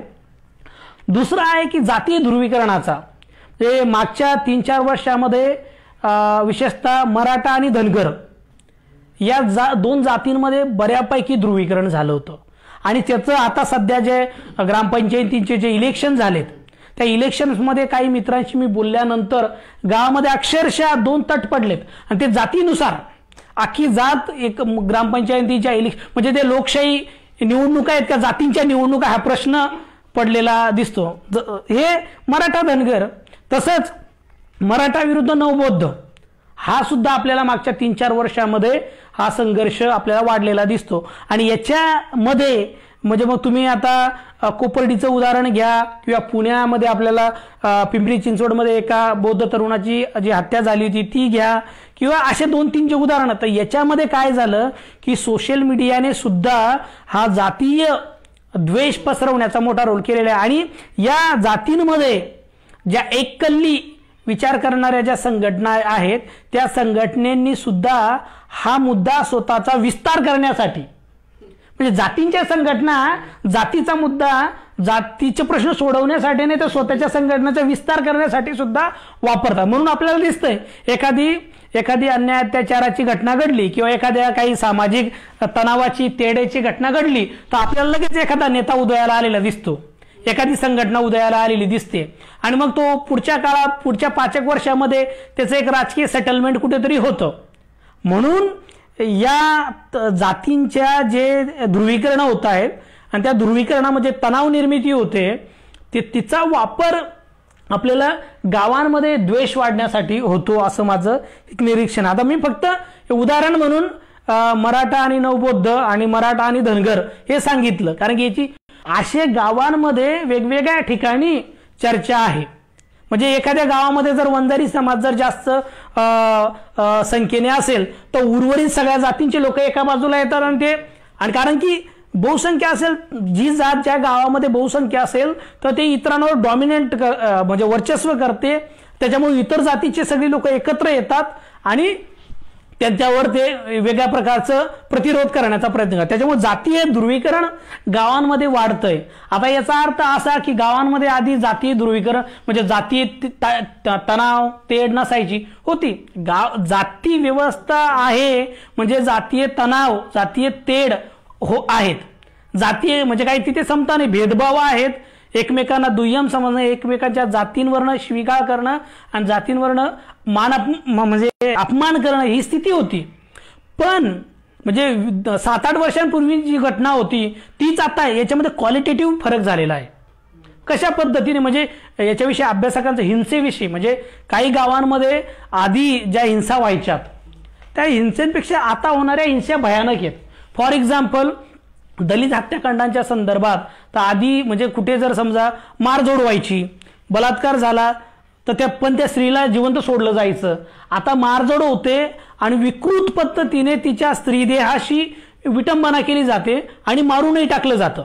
तर हे महाराष्ट्रात हे अनेक ठिकाणी होताना दिसतंय. हे गावामध्ये आणि ज्या पद्धतीची ही मानसिकता घडते याला जाहीर लोक समर्थन करतात. ही वस्तू म्हणजे आता हे महाराष्ट्राचं उदाहरण आहे, पण जम्मू काश्मीरमध्ये जे बलात्काराचं प्रकरण झालं तर ते बलात्कार झालेली मुलगी मुस्लिम होती. मुस्लिम म्हणजे काय, ती नोमॅड्स म्हणजे बकरवाल समाजातली मुलगी होती आणि हे हिंदू होते. तर हिंदू लोकांनी समर्थन करणं असं आपल्याला आधी दिसत नाही होतं. आणि तंत्रज्ञानाच्या माध्यमामुळे काय झालं की व्हॉट्सअपच्या मध्ये म्हणजे कुठे चंद्रपूरमध्ये एखादी घटना घडली तर तिचं समर्थन करणारे लोक पुण्यात असतात, तिचं समर्थन करणारे लोक समर्थन विरोध करणारे लोक पुण्यात असतात. मग इथे समर्थन करणारे इथे विरोध करणारे लोक एकमेकांच्या सोबत आमने सामने होतात. आणि मी जसं आधी सांगितलं की याच्यातनं फायदे उचलणारी लोक असतात. ही मला स्थिती दिसलेली. शेवटचा मुद्दा सांगतो आणि संपवतो. एक म्हणजे व्यसनाधीनता जी वाढलेली आहे. हे भयानक प्रकार आहे. म्हणजे आधी ग्रामीण भागामध्ये लोक दारू प्यायचेत, पण आता जे दारूचं जे प्रमाण आहे ते झपाट्याने वाढलेलं आहे. म्हणजे आणि तरुण पिढी विशेषतः आधी दारू पिणारी लोक ही लग्न झालेली म्हातारी आणि मग दारू पिऊन ते मारझोड बायकांना करायची अशी स्थिती होती. तरुण मुलं वही प्यायचेत, पण आता गावांमध्ये मोठ्या प्रमाणात तरुण पोरं 16, 17, 18, 19, 20, 21 वर्षाची ही जी तरुण पोरं आहेत ती दारू पिताना मोठ्या प्रमाणात दिसतात. आणि मग त्याच्यामुळे ताणतणाव, त्याच्यामुळे अनेक वेगवेगळे प्रश्न आणि हा सर्व महाराष्ट्रामध्ये आपल्याला हा प्रसंग दिसतो. आता याचा संबंध अनेक वेगवेगळ्या कारणांशी, राजकारणाशी याचा खूप जवळचा संबंध आहे. म्हणजे जे राजकीय गटांची नीती असते त्या अशा मुलांना पाळतात. मी पाळणे हा शब्द वापरतात असं म्हणणार नाही, पाळतात आणि त्याच्यातनं मग ते वापरून घेतात. आणि व्यसनाधीनता ही वाढली. निवडणुका म्हणजे पार्ट्या, म्हणजे पार्टी कल्चर हे शहरी होतं. पण आता तुम्ही जर गावांमध्ये बघितलं तर म्हणजे आता जी लोक 20-25 वर्षाची असतील त्यांनी आयुष्यामध्ये कधी 10-5 वर्षाचे असताना वाढदिवस साजरा केला नसेल. पण बर्थडे पार्ट्या म्हणजे वाढदिवसांच्या पार्ट्यांचं संस्कृती झपाट्याने ग्रामीण भागामध्ये वाढलेली आहे. आणि दुसरंच म्हणजे हे काही कोणी एखादं गाडी घेतली, काही घेतलं, कोणाचं सत्यनारायण काय याच्या निमित्तानं पार्टी करणं, म्हणजे पार्टी करणं म्हणजे काहीतरी आपण पुढारलेले आहोत अशी समज असणं हे ग्रामीण भागामध्ये झपाट्याने वाढलेलं आहे.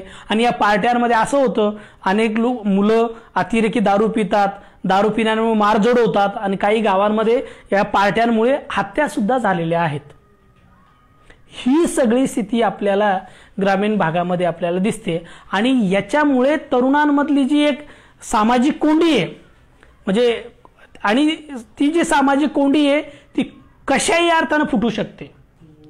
म्हणजे ती विद्वेषाकडेही जाऊ शकते. म्हणजे म्हणून अनेक तुम्ही आता सध्या जर मुलांशी चर्चा केल्यात तर त्या चर्चेचे उदाहरणं तुम्ही बघितलेत तर नैराश्य झपाट्याने दिसलेले. स्पर्धा परीक्षा गेलेल्या विद्यार्थ्यांशी स्पर्धा परीक्षेचं लोन हे शहरी होतं. पुण्यात, औरंगाबाद, पुणे, मुंबई अशा ठिकाणी लोक जाऊन स्पर्धा परीक्षा करायचे. आता ग्रामीण भागांमध्ये छोट्या छोट्या गावांमध्ये स्पर्धा परीक्षेचे क्लासेस उभे राहिलेत आणि मग जे पोरं स्पर्धा परीक्षा करतात आणि त्याच्यात जी येणारी नैराश्य आहे त्याचाही खूप मोठा संबंध. कारण की गावाकडनं पोरं शहरात येतात, 4-4, 5-5 वर्ष राहतात, अपयश आलं तर आत्महत्या करतात. गावाकडे जाऊन पुन्हा भविष्य नाहीये अशी सगळी स्थिती आहे.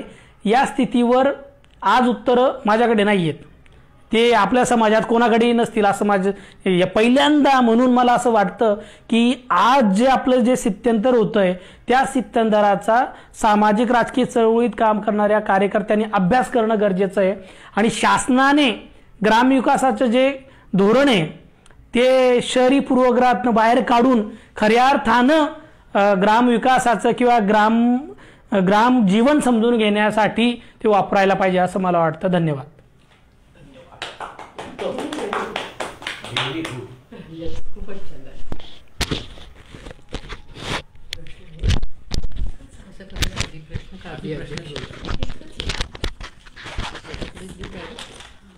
एकच आहे.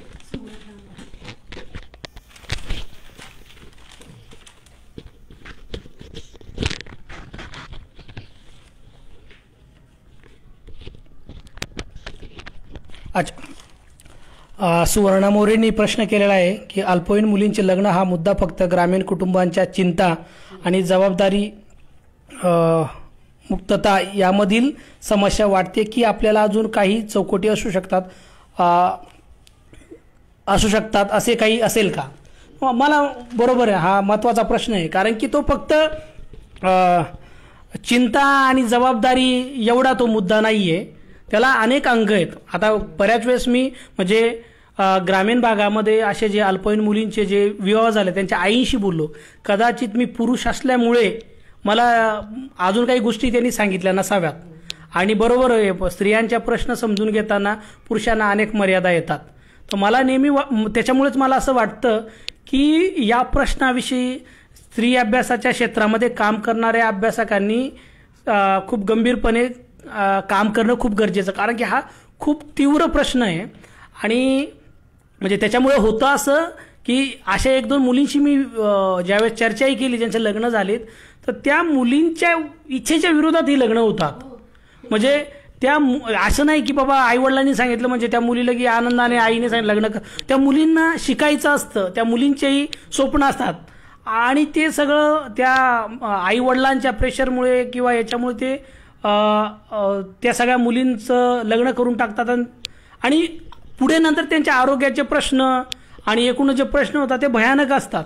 त्याच्यामुळे मला वाटतं की या मुद्द्यावर अजून जास्त अभ्यास झाला पाहिजे. हे माझं फक्त एक निरीक्षण आहे. याच्याविषयी जास्त अभ्यास करूनच जास्त बोलता येईल की अजून याच्या काय काय बाजू आहेत. थँक्यू.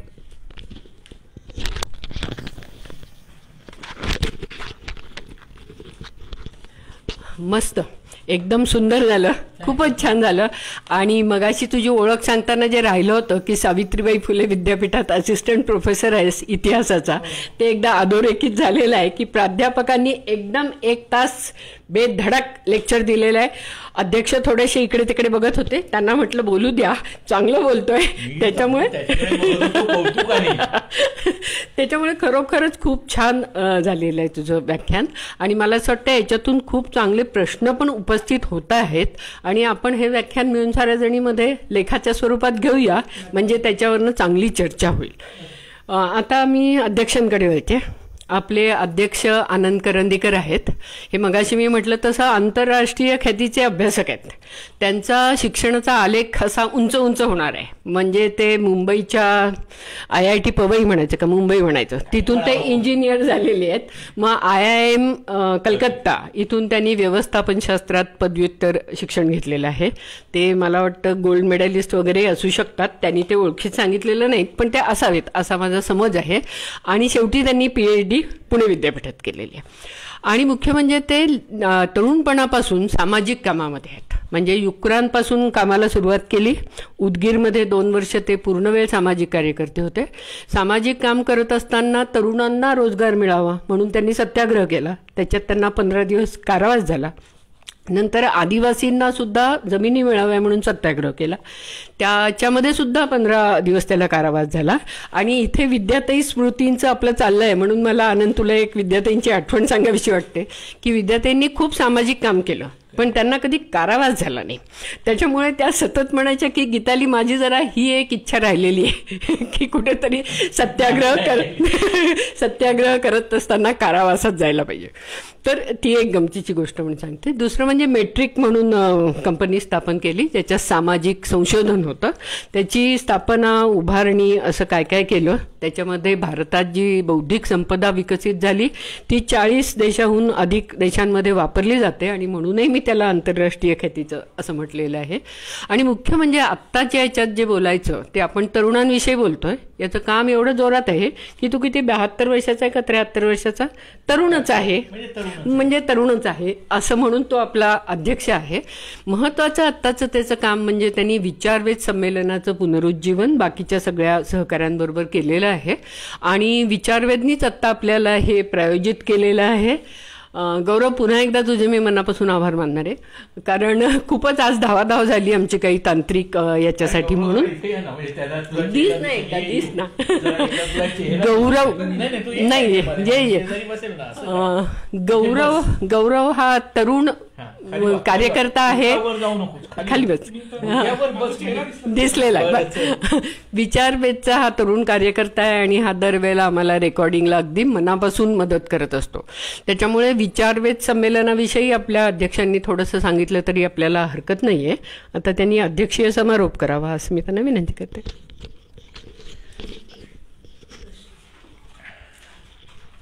अजून एक प्रश्न आलेला आहे, त्याला आधी तुम्ही उत्तर देता का?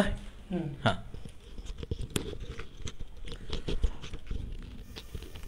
बालाजी म्हणून आहेत, त्यांनी प्रश्न विचारला आहे. पहिल्यांदा त्यांनी त्यांचं मत व्यक्त केलं की आपण ग्रामीण भागातील स्थित्यंतराविषयी खूप व्यवस्थित मांडणी केली.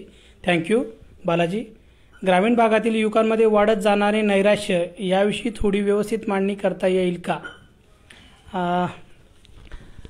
याच्यावर बालाजी, हा अत्यंत महत्त्वाचा प्रश्न आहे. म्हणजे मी आज जसं सुरुवातीला म्हटलं की बाबा या सगळ्या एकूणच मांडणीमध्ये आणि अभ्यासांमध्ये शहरी पूर्वग्रह असतो. त्याच्यामुळे मानसशास्त्र म्हणजे मानसिक आरोग्याच्या शास्त्रामध्ये लोकांचं असं मत आहे किंवा मानसिक आजार किंवा मानसिक प्रश्न हे शहरी लोकांना जास्त असतात. हां, आणि त्याच्यामुळे ग्रामीण भागामध्ये थोडं मोकळीक असते, चावडी असते, चावडीवरच्या गप्पा असतात, त्याच्यामुळे लोक मोकळे होतात, असा शहरी भागातल्या अभ्यासकांचा एक जो गैरसमज आहे. त्याच्यामुळे असं दिसतं की ग्रामीण भागामध्ये जे मानसिक आरोग्याचे आणि एकूण नैराश्याचे जे प्रश्न आहेत ते ॲड्रेस केले जात नाहीत. याला एक कारण असंही आहे की आपल्याकडे बहुसंख्य अभ्यासक आणि मानसशास्त्रज्ञ हे शहरी भागात नसतात आणि अभिजन उच्च स्तरातले असतात. त्याच्यामुळे ग्रामीण भागातली पार्श्वभूमी त्यांना माहीत नसते. पण मी तसा काही मानसशास्त्राचा अभ्यासक नाही आहे, मी इतिहासाचा अभ्यासक आहे, पण मानसिक आरोग्य याच्याविषयी माझं थोडं एक मत आहे. त्याच्यामुळे ग्रामीण भागामध्ये जे नैराश्याचे जे प्रश्न आहेत तरुणांचे आणि एकूणच समाज जीवनामध्ये ते अत्यंत क्लिष्ट आहेत शहरापेक्षा. आणि ते वेगवेगळे मुद्दे जे म्हणजे वेगवेगळ्या त्याच्या बाजू आहेत, त्याला सामाजिक आर्थिक संदर्भ आहेत. तर याविषयी कधीतरी सविस्तर बोलता येईल, एखाद्या अभ्यासक व्यक्तीला बोलता येईल. मी तेवढा या संदर्भात अधिकारी व्यक्ती नाही आहे नैराश्य या मुद्द्याला न्याय द्यायला. तर मी एवढंच बोल देईन. थँक्यू. आता मी बोलू? पुढचे प्रश्न आहेत की आता बोलू? बोला. मी फार बोलणार नाही, कारण की देवकुमार आहिरेने प्राध्यापक असल्यामुळे बरोबर 1 तास आणि थोडी 5 मिनिटं जास्त, कारण की घंटा नाही वाजली ना. माझे वडील प्राध्यापक होते आणि ते एकदा बोलायला लागले की बोलतच राहायचे. मग आमची आई म्हणायची जरा आत जाऊन भांडं पाड रे, म्हणजे अशी घंटा वाजल्यासारखं वाटलं की ते गप्प बसायचे. हां, तसं काही तुम्हाला यासाठी करावं लागलं नाही. तुम्ही फक्त 4-5 मिनिटं जास्त घेतली. इतकं मोजकं आणि नेमकं तुम्ही बोललेले आहात की मला तुमचं फार कौतुक वाटतं. कारण की मी पण 25-30 वर्ष प्राध्यापकी केली आणि मला काय असं वेळच्या वेळी आवर्त घेणं जमलेलं नाही. 2, देवकुमार अहिलेंनी खूप मोठ्या प्रमाणावर त्यांचे वैयक्तिक अनुभव आणि जे संख्यातनं दिसतं ते प्रत्यक्ष अनुभवात कसं प्रतीत होतं ह्याचं फार सुरेख वर्णन केलं आणि ते अनेक क्षेत्रात केलं. त्याचबरोबर त्यांनी आपल्याला एकूण, ते इतिहासाचे अभ्यासकच आहेत, त्यामुळे ग्रामीण व्यवस्था ती कशी विकसित होत आली, त्याच्याकडे बघण्याचे वेगवेगळे राजकीय ऐतिहासिक दृष्टिकोन काय आहेत याचीही सुरेख मांडणी पार्श्वभूमी करून मग आजच्या ग्रामीण तरुणांपुढचे प्रश्न याची सुरेख मांडणी केली. ती मी अजिबात परत सांगत नाही, कारण की ती जर समप करता येणं शक्य आहे असं वाटलं असतं तर ती देवकुमार अहिरेंनी स्वतःच केली असती. फक्त मी काही पुस्ती जोडणार आहे, आणि ती पुस्ती मुख्यतः सांख्यिकी माहितीची आहे. कारण की आयुष्यभर मी क्वालिटेटिव्ह स्टडी केले, पण त्याला मोठ्या प्रमाणावर संख्यांची जोड देण्याची आवश्यकता असते. देवकुमार अहिरे म्हणालेच की ह्याचे शास्त्रीय अभ्यास झाले पाहिजेत, विद्यापीठातनं अभ्यास झाले पाहिजेत. पण ह्या अभ्यासातनं जी अलीकडे काही धक्कादायक माहिती पुढे आली आहे ती मी तुमच्याशी शेअर करणार आहे. ती धक्कादायक आहे की नाही मला माहीत नाही. पहिल्याचा उल्लेख देवकुमार अहिरेंनी केला की आता गरिबीची व्याख्या बदलण्याची गरज झाली आहे का. एकेकाळी हे स्पष्ट कसं सांगायचं यासाठी हैदराबादच्या एका संस्थेने असं ठरवलं की कोणाही माणसाला मध्यरात्री उठवायचं आणि समोर ताट द्यायचं. तो जर बसून जेवायला तयार झाला तर तो भुकेला झोपला होता, तो गरीब आहे. आज अशी परिस्थिती राहिलेली नाही. तुम्ही म्हणता तसं TV असतो, मोटरसायकल असते. सांख्यिकी भाषेत बोलायचं तर ILOच्या अभ्यासाप्रमाणे गेल्या 30 वर्षात भारतात दारिद्र्य रेषेखाली असणाऱ्या लोकांची संख्या 50% 20% आली. म्हणजे खूप मोठ्या प्रमाणावर लोक दारिद्र्य रेषेच्या वर आले, आणि अधिक, फार मोठं नाही पण थोडं अधिक, अगदी भुके कंगाल राहतील असं झालं नाही. आणि हे ग्रामीण भागात शहरी भागापेक्षा जास्त घडलं. दुसरं ह्यालाच जोडून शेतीची दुरावस्था आहे, हे बरोबर आहे. पण मी जेव्हा लहान होतो आणि जेव्हा रेशन कार्ड होतं त्यापेक्षा आता आपल्याला धान्य आयात करावं लागत नाही. PL 480 खाली अमेरिकेच्या मदतीच्या बोटी येत नाहीत. आता आपली अर्थव्यवस्था ही अन्नधान्याच्या बाबतीत स्वयंपूर्ण नाही तर सरप्लस झाली आहे. म्हणजे ग्रीन रेव्होल्यूशन, त्याच्यानंतर व्हाईट रेव्होल्यूशन, आणि ही सुबत्ता गावातनं निर्माण झाली आहे. म्हणजे मी नारायणगावच्या जवळच्या चांगल्या संपन्न गावात गेलो तर माझा विश्वास बसेना की टॉमॅटोच्या गाड्या बसून हिमाचल प्रदेशात जातात आणि हिमाचल प्रदेशमधली ॲपल्स म्हणजे ही नारायणगावमध्ये येतात. तेव्हा ही संपन्नता ग्रामीण भागात वाढलेली आहे. तिचे परिणाम काय हा विचार करण्यासारखा आहे. त्यांनी एक परिणाम सांगितला, व्यसनाधीनता. ती वाढलीच आहे. पंजाबमध्ये तर त्याला ट्रेनच म्हणतात. पण ह्याच्या जोडीला काही अजून घडतंय. ते चांगलं वाईट मी बोलत नाही. सगळ्यात महत्त्वाचा मुद्दा की जो अनेक अभ्यासकांना मी धरून 3 वर्षापूर्वीपर्यंत लक्षात आला नव्हता. का मला विचारू नका. असं का घडलं. स्त्री अभ्यास केंद्र आहेत, वर्ल्ड बँकेने ह्याच्याकडे आमचं लक्ष ओढलं. काय आहे, लेबर फोर्स पार्टिसिपेशन रेट असं मोजलं जातं. श्रमशक्तीमध्ये किती लोकांचा सहभाग आहे.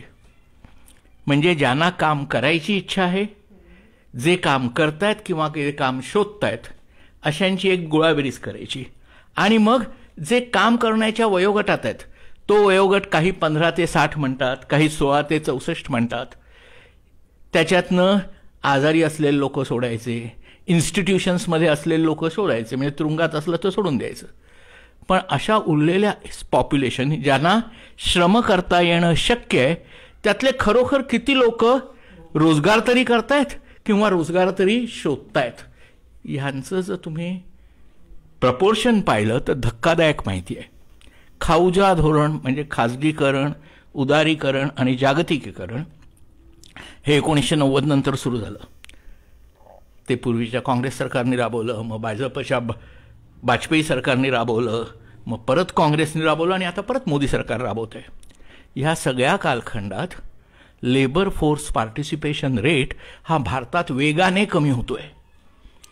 लोक प्रत्यक्ष श्रमशक्तीमध्ये भागच घेत नाहीयेत.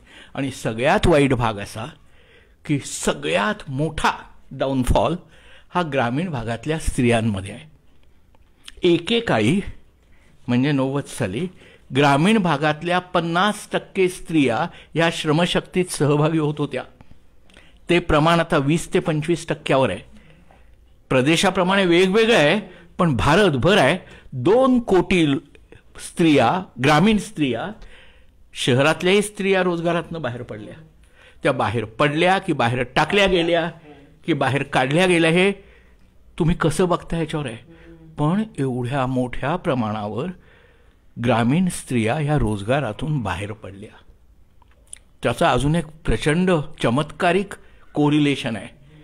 त्याला आता सगळे अभ्यासक फेमसली यू शेप कर्व म्हणतात. अशी वरून खाली येते आणि परत थोडी वर जाते. काय आहे, एक्स ॲक्सिसवर जर तुम्ही शिक्षण घेतलं, किती शिकली बाई, आणि वाय ॲक्सिसवर प्रत्येक शैक्षणिक गटात किती टक्के बायका काम करतात हे पाहिलं, तर ज्या निरक्षर आहेत त्यांच्यातल्या 60% काम करतात. 4थीपर्यंत शिकल्या की त्यातलं प्रमाण 30%वर येतं. 7वीपर्यंत शिकल्या की त्यातलं प्रमाण 10%वर येतं. ग्रॅज्युएट झाल्यानंतरच ते थोडं वाढायला लागतं. आता ह्याचे वाटेल तसे अर्थ लावले जातात बरं का. एक फार पॉप्युलर अर्थ असा आहे की मुलींच्या अपेक्षा उंचावल्यात, आपण शिकलं की शेतीतलं अंगमेहनतीचं काम आपण करू नये असं त्यांना वाटतं, मग त्या घरी बसणं पसंत करतात. मी देवकुमार अहिरे इतका ग्रामीण भागाशी निगडीत नाही, पण जाऊन सर्व्हे करतो, पाहण्या करतो, बोलतो. 4थी शिकलेल्या मुलीला मी शेतात कामावर जाणार नाही हे सांगायचं धाडस होईल ह्याच्यावर माझा अजिबात भरोसा नाही. ते सांगतायत तो जो फेनॉमेन आहे की अल्पवयात लग्न लावून देण्याचं प्रमाण वाढतंय, हे मला माहीत नव्हतं आणि ह्याची आकडेवारी उपलब्ध आहे, ती तपासून पाहावी लागेल. पण दुसऱ्या बाजूला हे नक्की आहे की मुलगी शिकली की तिला घरी बसवायचं. आपल्याकडे पूर्वी ही पडदा पद्धती होतीच. असूर्य स्पर्शा माझी बायको आहे हे सांगण्यात माझा मोठेपणा होता. आता मुलीला जर चांगला नवरा मिळायचा तर ती शेतीत काम करत नाही हे सांगण्याची गरज निर्माण झाली आहे. तिच्या हाताला नेल पॉलिश टिकून राहू शकतं, हे जगभरचं आहे, पण ते मोठ्या प्रमाणावर ग्रामीण संस्कृतीत पसरत आहे. आणि हे एक बाई, 2 बाई, 10 बाई असं नाही आहे, तर जवळजवळ होत्या त्याच्या 40%च बायका आता श्रमशक्तीत राहिल्या. बाकीच्या सगळ्या घरी बसायला लागल्या. आणि मग चुलीतलं लाकूड चुलीत जळालं पाहिजे, उभ्याने आत गेली की आडव्याने बाहेर येणार, ह्या म्हणीतली जी भीषणता आहे ती ह्या एवढ्या मोठ्या संख्येने वाढते आणि ग्रामीण भागातल्या स्त्रियांची प्रचंड कोंडी होते. पूर्वी मी एक लेख लिहिला होता, तो शहरी मुलींबद्दल होता, की त्या असं वर्णन करायच्या भोंडल्याची गाणी गात असताना की असं माहेर सुरेख बाई खावं या मिळतं, असं सासर द्वाड बाई कोंडून मारित. कोंडून मारित हे त्या हसत खेळत सांगायच्या. आज ग्रामीण भागात त्याहीपेक्षा विद्रूप परिस्थिती निर्माण होते आहे. शहरी भागात फार चांगली झाली आहे असातला भाग नाही. तेव्हा हा जो falling rate of labour participation आहे आणि जो ग्रामीण पुरुषांबद्दल आहे, ग्रामीण, पण तो एवढा मोठा नाही आहे. आणि ह्याची जी कारणं सांगितली जातात ना, ह्यांनी सांगितली, माझा विश्वास नाही बरं का, मी तुमच्याशी सांगतो. यांत्रिकीकरण झालं म्हणून शेतीतून काम करणाऱ्या बाया म्हणे कमी झाल्या. अहो, शेतीत बायका कुठलं काम करायच्या? खुरपणी. तुम्हाला माहिती आहे यंत्र खुरपणी करणारं? नाही. हां, शेतीत कुठली कामं बाया करायच्या हे जर तुम्ही पाहिलं तर ती कामं, आणि काय हो, ट्रॅक्टरवर बसून कीटकनाशक फवारायला बाई चालत नाही. हे काम ट्रॅक्टर आला की बाईकडनं पुरुषाकडे जावं लागतं. हा पुरुषप्रधानतेचा भाग आहे, हा यांत्रिकीकरणाचा निव्वळ भाग नाही. आम्ही गोठ्यात राहून स्वतः ऑब्झर्व केलंय. दूध बाई काढणार, दूध आलं रे आलं की विकायला पुरुष घेऊन जाणार, सगळे पैसे पुरुषाच्या ताब्यात. ही कामाची विभागणी आहे. त्या गोठ्यातल्या बायकांनी माझ्याबरोबरच्या सहकारी बायकांना सांगितलं, जरा सकाळ उठली की शेतात जाऊन या, नाही आम्हाला आमच्या शेतात काय लावलंय सांगा. किरण, तुला माहिती आहे, अमिता, या होत्या बरं का. गेल्या या आमच्या फील्ड वर्करना घेऊन परत आल्या. त्यांनी आज जाऊन त्या बायकांना सांगितलं शेतात काय लावलंय. मग आम्ही त्यांना विचारलं काय भानगड आहे. त्या म्हणाल्या भानगड साधी. आम्ही त्या बायकांना विचारलं, त्या म्हणाल्या सूर्य उगवायच्या आधी आम्ही मागील दारी जाऊन येतो, त्यानंतर आम्हाला घरातनं बाहेर पडता येत नाही, आमच्या शेतात काय लावलंय हे आम्हाला बघू देत नाहीत. झालंच तर जेव्हा बायकांनी कुठेतरी सत्यनारायण केलाय तेव्हा सगळ्या बायकांच्या घोळातनं जायचं. ह्याच्या कथा पण आहेत बरं का. म्हणजे चांगल्या लेखकाने लिहिलेल्या कथा आहेत. आम्ही एक देशात छापली होती की तो मुलगा म्हणतो, तरुण आहे, त्याचा एक मित्र आहे, दोघे MBAचे विद्यार्थी होते पुण्यात. त्या एका विद्यार्थ्याने वर्गातल्याच मुलीशी लग्न केलं. मला ते कुटुंबीय माहिती आहे. तो म्हणतो, पहिल्यांदा गेलो तेव्हा ती माझी येऊन गप्पा मारायची, काय चाललंय म्हणायची. हां, मग त्याला सरकारी नोकरी लागली. ती नोकरी लागल्यावर त्याने त्या पैशातनं शेत घेतलं. तो PWD मध्ये लागला दुर्दैवाने, म्हणजे भलतंच वरचं उत्पन्न. हां, मग म्हणे हळूहळू ती माझी मैत्रीण म्हणजे ह्याची बायको चहा बाहेर घेऊन यायची बंद झाली. आणि इव्हेंच्युअली शेवटच्या 5 वर्षात मी त्यांच्या घरी अनेक वेळा गेलो. ती घरात आहे की नाही हे पण मला कळलं नाही. ही आपल्या इथे तुम्ही सांस्कृतिक म्हणालात तर ही आपली संस्कृती आहे. आणि ह्याचा फटका सगळ्यात जास्त ग्रामीण स्त्रियांना बसतो, मग पुरुषांनाही बसतो. हे बघा, हे काय फक्त पुरुषांच्या दृष्टीने चांगलं नाही. अहो, पुरुषांनाही रोमांस करायचा असतो. पुरुषांनाही असं वाटतं की आपल्या बायकोनी आपल्याबरोबर सिनेमा पाहायला यावं, ते त्यांना शक्य होत नाही. मग व्यसनाधीनतेला हेही कारण आहे की शेवटी तुम्हाला दुसऱ्या सेक्सबरोबर चांगलं सहकार्य आणि सहजीवन करावं लागतं. ते जर पूर्ण नाकारलं गेलं हां, तर मग ती मुलं, तुम्ही म्हणाला तर स्पर्धा परीक्षा, आम्ही पुण्यात सर्व्हे केला बरं का, सांख्यिकी सर्व्हे केला. पुण्यात 2.5 लाख मुलं आहेत ग्रामीण भागातनं आलेली. एका खोलीत 8 जण राहतात. त्यातल्या 12% घरच्यांनी कर्ज काढलंय त्यांच्या शिक्षणासाठी. ह्या 3 लाख मुलांपैकी 300 सुद्धा नोकऱ्या मिळत नाहीत. पण प्रत्येक जण असं सांगतो, आणि ते समजण्यासारखं आहे. म्हणजे आश्चर्य आहे की आमची परिस्थिती सुधारली, मनोधैर्य वाढलं. हे त्यांच्यावर सगळ्या मीडियामधनं बिंबवलं जातं. हां, कोण ते सरकारी अधिकारी, कोणीतरी पोलीस इन्स्पेक्टर झाले, कोणीतरी पोलीस कमिशनर झाले, काही सांगतात. अरे पण नोकऱ्याच नाही आहेत. आणि मग काय सांगायचं, तुम्ही जे शिकलात ते नोकरीसाठी लायक नाही म्हणून तुम्हाला नोकऱ्या मिळत नाहीत. काहीही शिकले तरी नोकऱ्या मिळणार नाहीत. ह्यानी प्रचंड कोंडी आहे. म्हणजे ग्रामीण भागात काम नाही, ग्रामीण भागात बायकोचं दर्शन नाही. दर्शन नाही हा, काळोख्या खोलीत काय होतं ते वेगळं. हां, आणि शहरी भागात आले तर प्रत्येक वर्षी नापास एवढा शिक्का घेऊन परत परीक्षेला बसायचं, 36व्या वर्षापर्यंत बसायचं. हे काय आहे? आणि म्हणून मला असं वाटतं की तुम्ही म्हणालात, देवकुमार अहिरे म्हणाल ते अगदी बरोबर आहे. ह्या प्रश्नांचा खूप गंभीर अभ्यास होण्याची गरज आहे. तो कार्यकर्त्यांनी केला पाहिजे, चळवळींनी केला पाहिजे. पण तो आधी अभ्यास आहे, तो विद्यापीठातल्या अभ्यास केंद्रांनी का करू नये? विद्यापीठातल्या अभ्यास केंद्रांनी या घरी बसणाऱ्या बायका काय करतात हे का तपासू नये? आम्ही केला बरं का, त्याचा अभ्यास मांडला विचारवेधमध्ये. निदान शहरी भागात बायका घरी बसल्या आणि आत्ता आम्ही अभ्यास केला. त्यांनी एक कारण असं सांगितलं, मुलांच्या शिक्षणाची जबाबदारी वाढली. आता आम्ही अभ्यास केला, घरी बसलेल्या बायका आणि नोकरी करणाऱ्या बायका जर तेवढ्याच शिकलेल्या असल्या तर घरी बसणाऱ्या बायकांची मुलं जास्त चांगली शिकतात का? नाही. पण असं बायकांच्या मनावर बिंबवलं जातं, त्यांना घरी बसवलं जातं. परत एकदा चूल आणि मूल एवढंच बाई. हे शहरी भागातही घडतंय, ग्रामीण भागात फार मोठ्या प्रमाणावर घडतंय. आणि ग्रामीण तरुणींचं त्यामुळे फार मोठ्या प्रमाणावर कोंडी होते. हा प्रश्न गंभीर आहे आणि मला असं वाटलं की तो ह्या निमित्ताने तुमच्या सगळ्यांच्या समोर आग्रहाने मांडावा. आणि देवकुमार अहिरे त्यांचं इतिहास, ह्याला इतिहासाचा काय संदर्भ आहे मला माहीत नाही. पण अभ्यास करायला काय माहिती का, हल्ली विविध शास्त्रीय अभ्यास एकत्र करावेत असे आंतरशाखीय असं फॅशनेबल असल्यामुळे. पण हे विचारात ह्यांचे अभ्यास झाले पाहिजेत. त्यातनं चळवळीतल्या कार्यकर्त्यांना मार्गदर्शन मिळालं पाहिजे, त्यातनं शासनावर दडपण आलं पाहिजे. त्यातून ही कोंडी फुटेलच ह्याची मला खात्री नाही, पण निदान वाढणार नाही, कमी होईल.